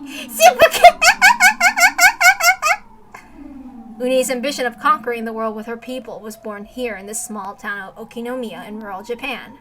No one in the world had noticed this terrifying resolve just yet. However, Huh? Good afternoon. Are you Une? Are you? Who are you? Rena, did you find her? Oh, this must be her! Oh, it is! She looks exactly like she did in the portrait! Rika's pretty good at drawing, isn't she? I'm quite surprised. The older girl with a ponytail held up a sketchbook with a portrait that looked exactly like... The older girl with a ponytail held up a sketchbook with a portrait that looked exactly like me. I was subtly surrounded and didn't understand why. I finally found you, Une. Who might you be? Our first time meeting would normally be some weeks from now. But I only met you just the other day. Well, I just say the other day, I meant several months ago. I only had today to find you, so I had a hard time searching for you, Une. You shouldn't underestimate me and Rika, Une. We've already seen your ambition for world conquest. How did you see through my ambition? See, the leader of the Horn People and her priestess aren't so powerless or incompetent after all, huh? It's just so tiresome. It wears on the patience a bit. But from my point of view, you're the incompetent one. Flash! This is the ancient god binding's treasure normally kept in the Furude Shrine's ritual storehouse. Now everyone, bind her up in this sacred rope. Wait, oops, sorry. Let's try it again. Now everyone, bind her up in this sacred rope. Nippon! You're binding me in circles! Ah!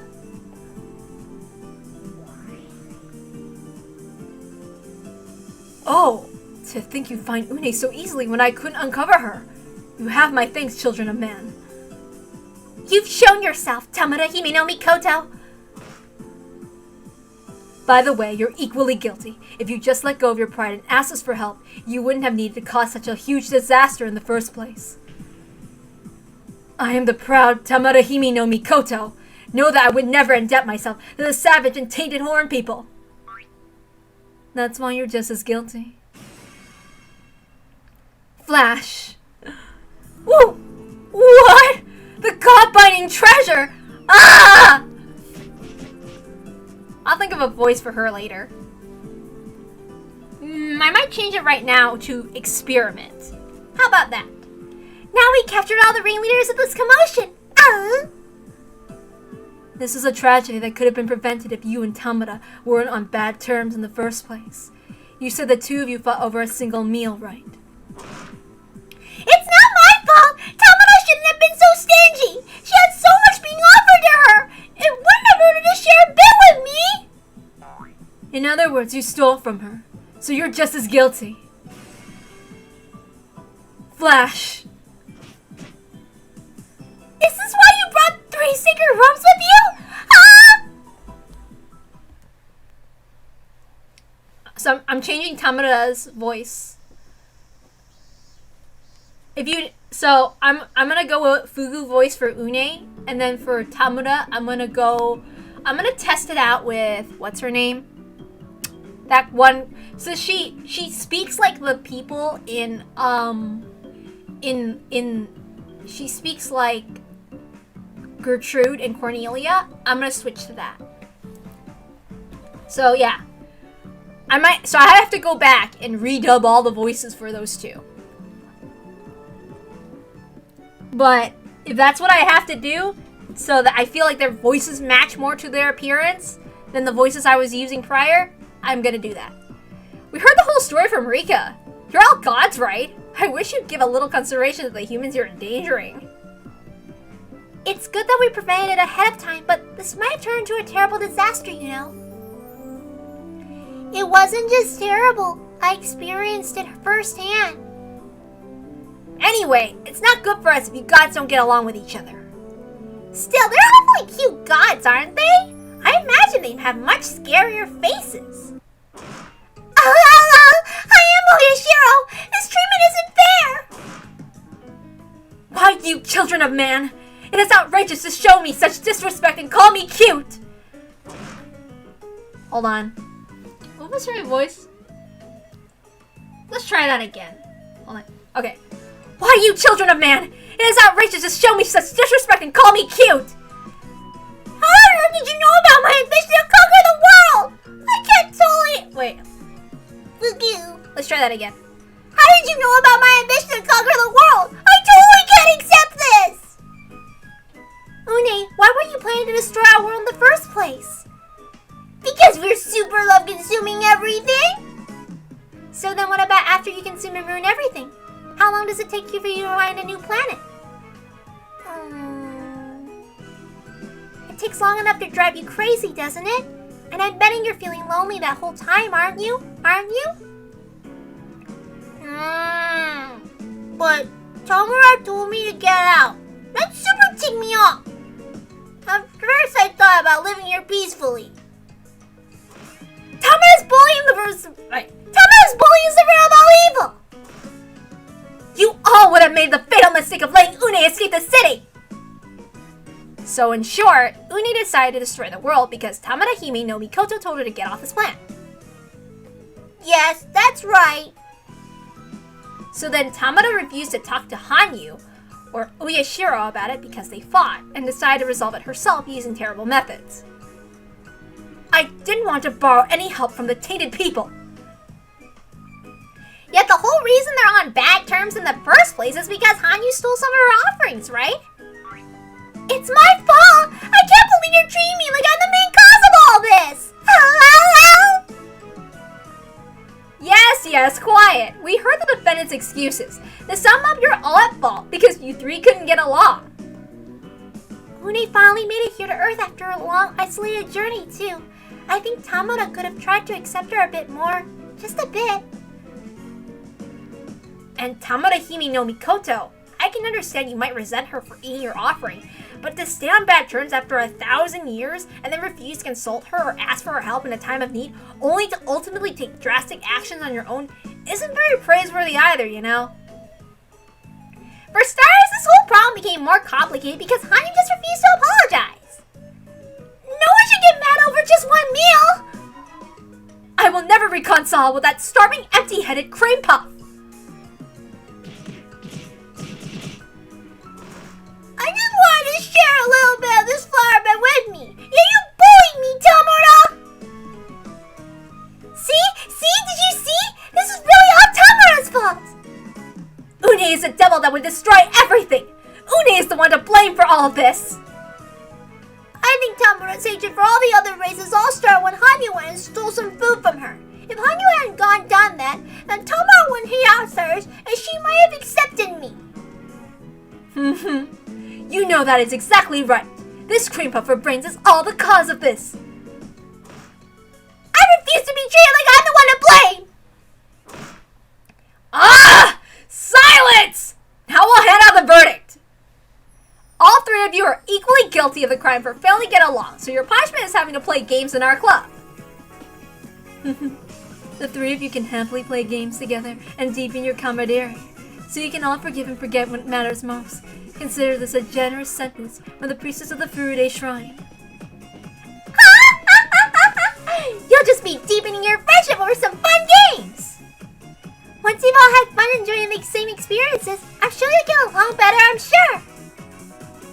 It won't just be you gods either. We humans will join in to make this a really lively affair.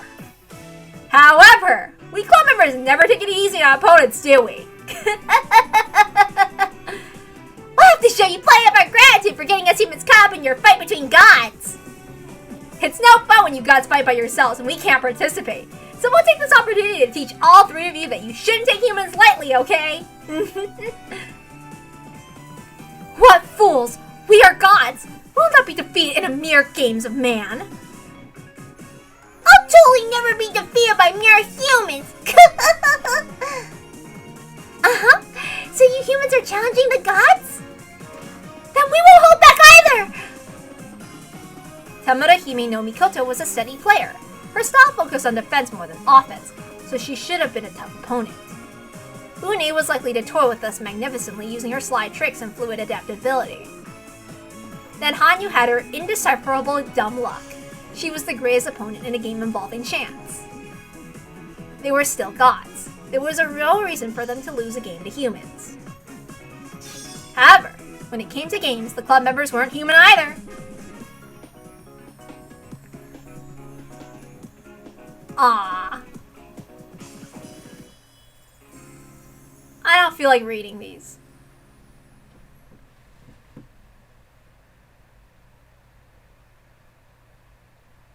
I don't know how I feel about it though. Yeah, I don't think I like this as much, but I hope the voices were better, so I'm gonna go back and read out them. So yeah, I might just try that.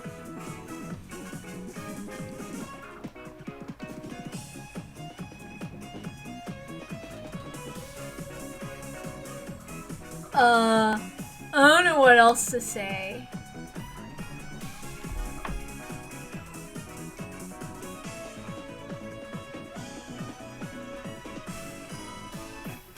Oh, hey!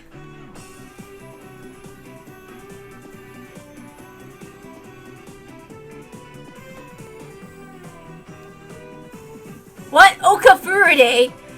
Principal Kai Ada? What? Why is everybody in here? Even Hanyu's daughter, bro? Gosh.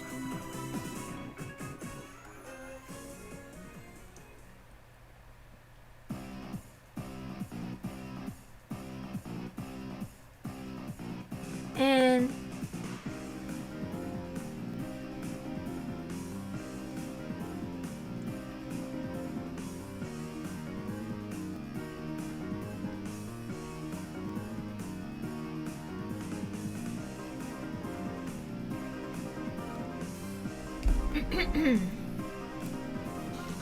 Okay.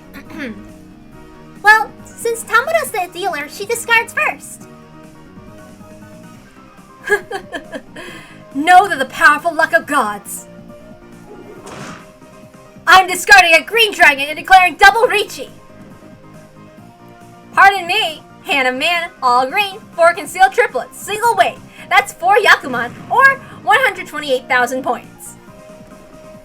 Oh, for me too! Hannah Man, 7 players, red, Dora Dora, so I simply Yakuman for just 32,000 points! What? Hey, Tamada, it's still too early to cry. Triple runs are allowed, right? And a round for me too! Hannah Man, make for win! All honors for concealed triplets, single weight, that's 6 Yakuman straight from you for 92... Wait, I can't tell if that's Keiichi's line. Okay, then it's a row for me too. Hannah Man, big 4 wins, all honors, 4 concealed triplets, single weight. That's 6 Yakuman straight from you for 1,000. Okay, this is the part that's gonna trip me up. I hate numbers. 192,000. Let's try that again. And it's a row for me too. Hannah Man, big 4 wins, all honors, 4 concealed triplets, single weight. That's a 6 Yakuman straight from you for 192,000 points! 352,000 points straight from me? That's impossible!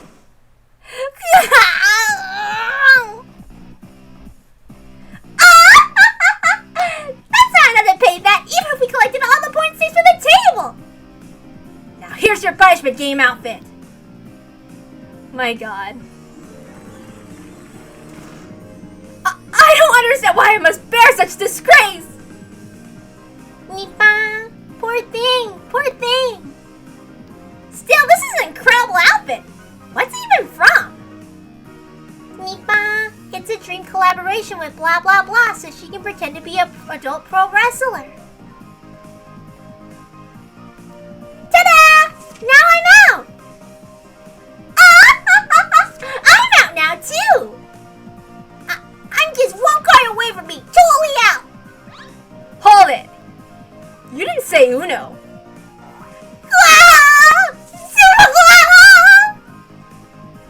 And there, I'm out too! Now I'm out too, Nipa. So now I'm out. Looks like last place goes to Une. I swear to God. This outfit is super embarrassing on me. Nipa, poor thing, poor thing. This is another cruel outfit. What is this one from? It's an indecent outfit that I came up with when I googled embarrassing outfits. Nipa.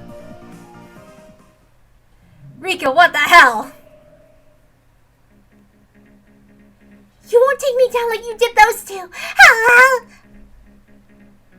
Now let the game begin. Will the wolf please raise your head? Now the fortune teller, please raise your head. Okay. I'm revealing myself. I'm the fortune teller. Hanyu is the wolf. So now with a unanimous vote, our sacrifice for the first day is... Decided. We're hanging on you. I didn't even get to participate in the game! Now to have Hanyu change into her punishment outfit too. Stop it! You're planning to make me wear something indecent, aren't you?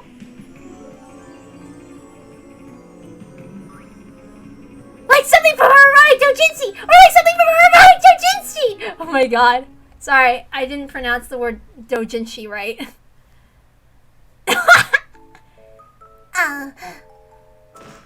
I promise the three of us gods will get along now! So spare us already! I'm super repetitive too! So cute! I'm taking you home! Run!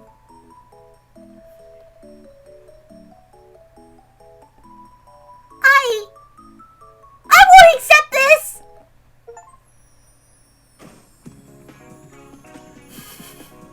What? What? Oh my god. What? Help. Not playing the song. Help me. Help. Song is not allowed to play. Oh, by the way, I also won't let the song play when I edit it. I'm just not gonna do that. I don't care. Not a fan of it. Since I don't know. I don't know about those outfits. That's a little too much. What the hell, Ryukishi? Okay, I don't have any thoughts.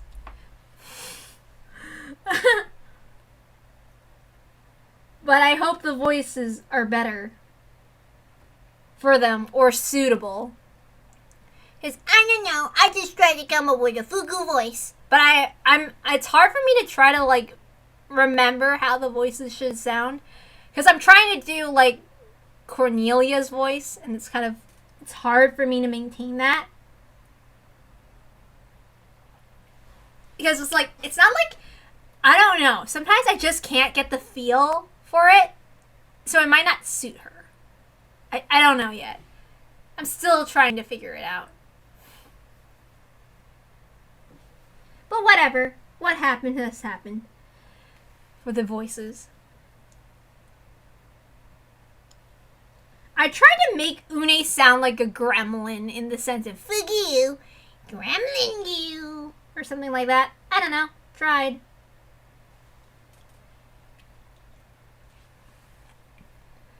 Afterward, I'm gonna read Hinamizawa Bus Stop.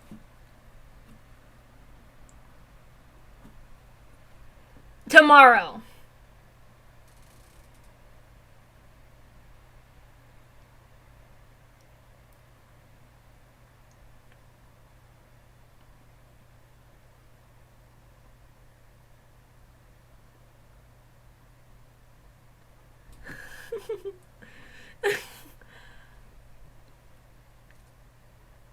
I'm hungry.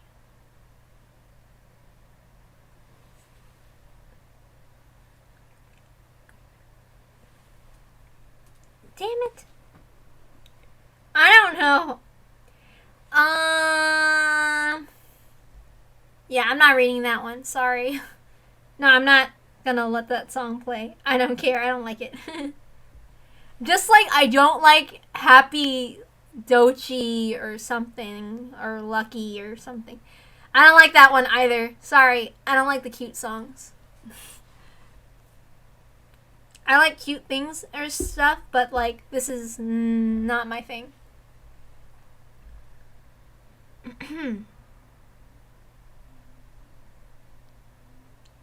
I'm hungry.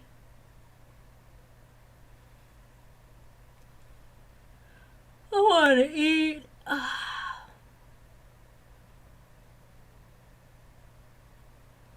It's a cat.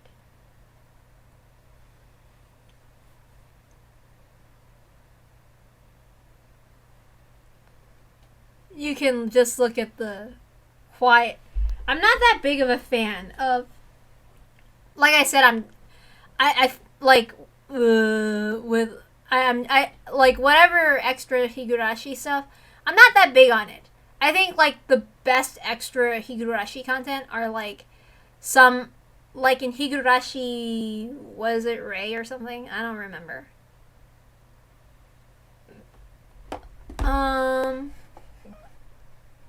Let me think.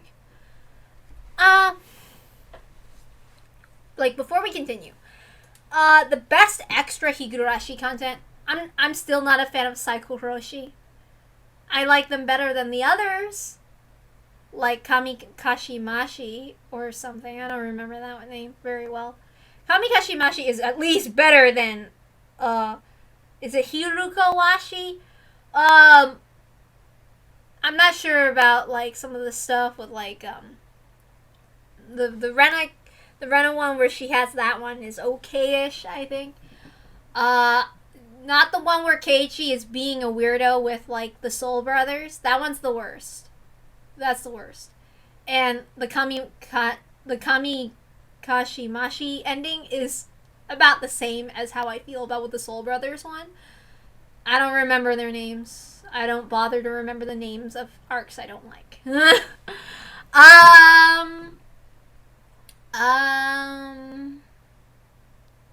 What else? So I saved the best for last. Obviously with Higurashi Bus Stop. So I'm reading that tomorrow. What was it? Higurashi Kira. The best part of Kira, I think, is like, what was it?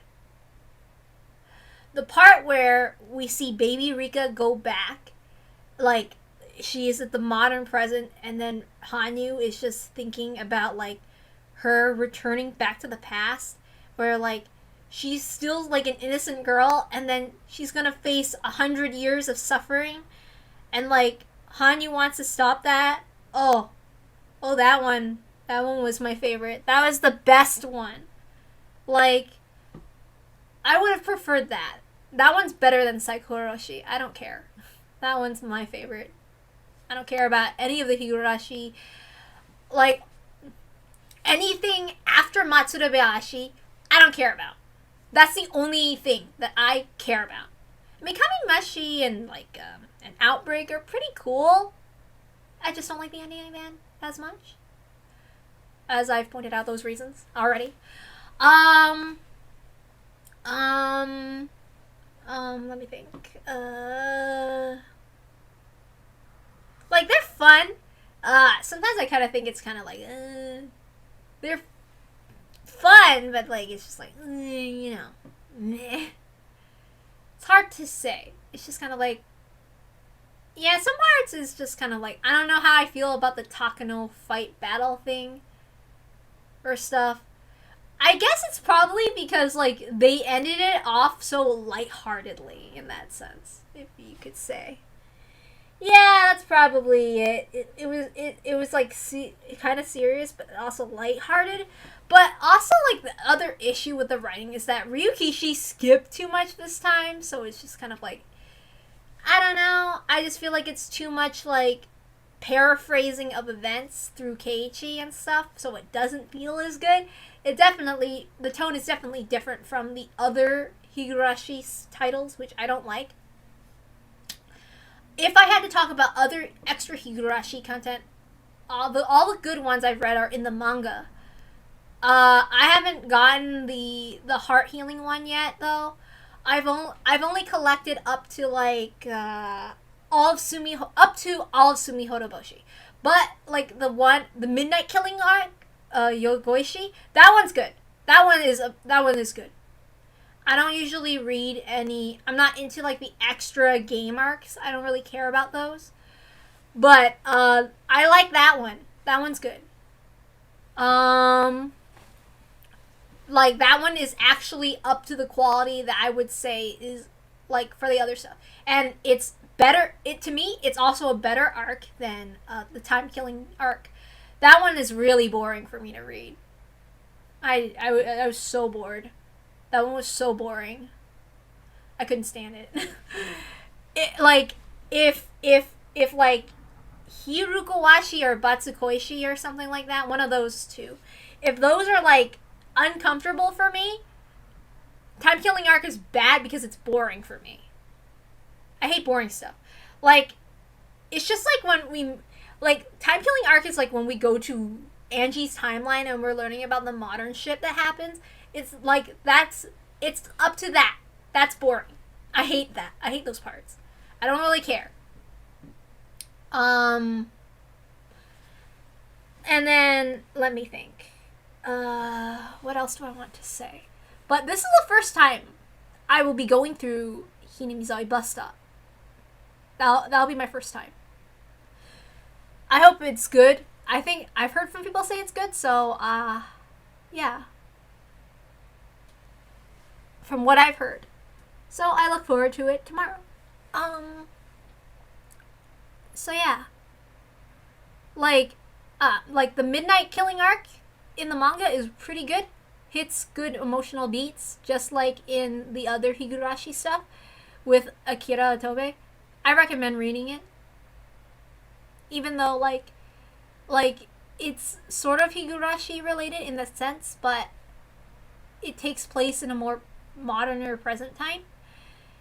Yeah, the only character in there that that is familiar, other than Akira looking like Satoshi and like Mion, is just in there. Everybody else is in there, but only shows up like a couple of times. But that one's really good. I like it because it doesn't have the weird stuff that sometimes Ryukishi puts in, and I like it because it's just good. Like there's some things that you don't see in the other Higurashi arcs and stuff, but I still feel like it's Higurashi in its own way. Yeah. And it still has that theme of like, I'll talk about the themes to not like spoil it, but it still has the themes of if you come to Hinamizawa or the theme of, you know, starting over and all that stuff and doing better in that sense. Like when Keiichi, when Keiichi shot people with the BB gun and then he couldn't forgive himself. Like there are themes like that.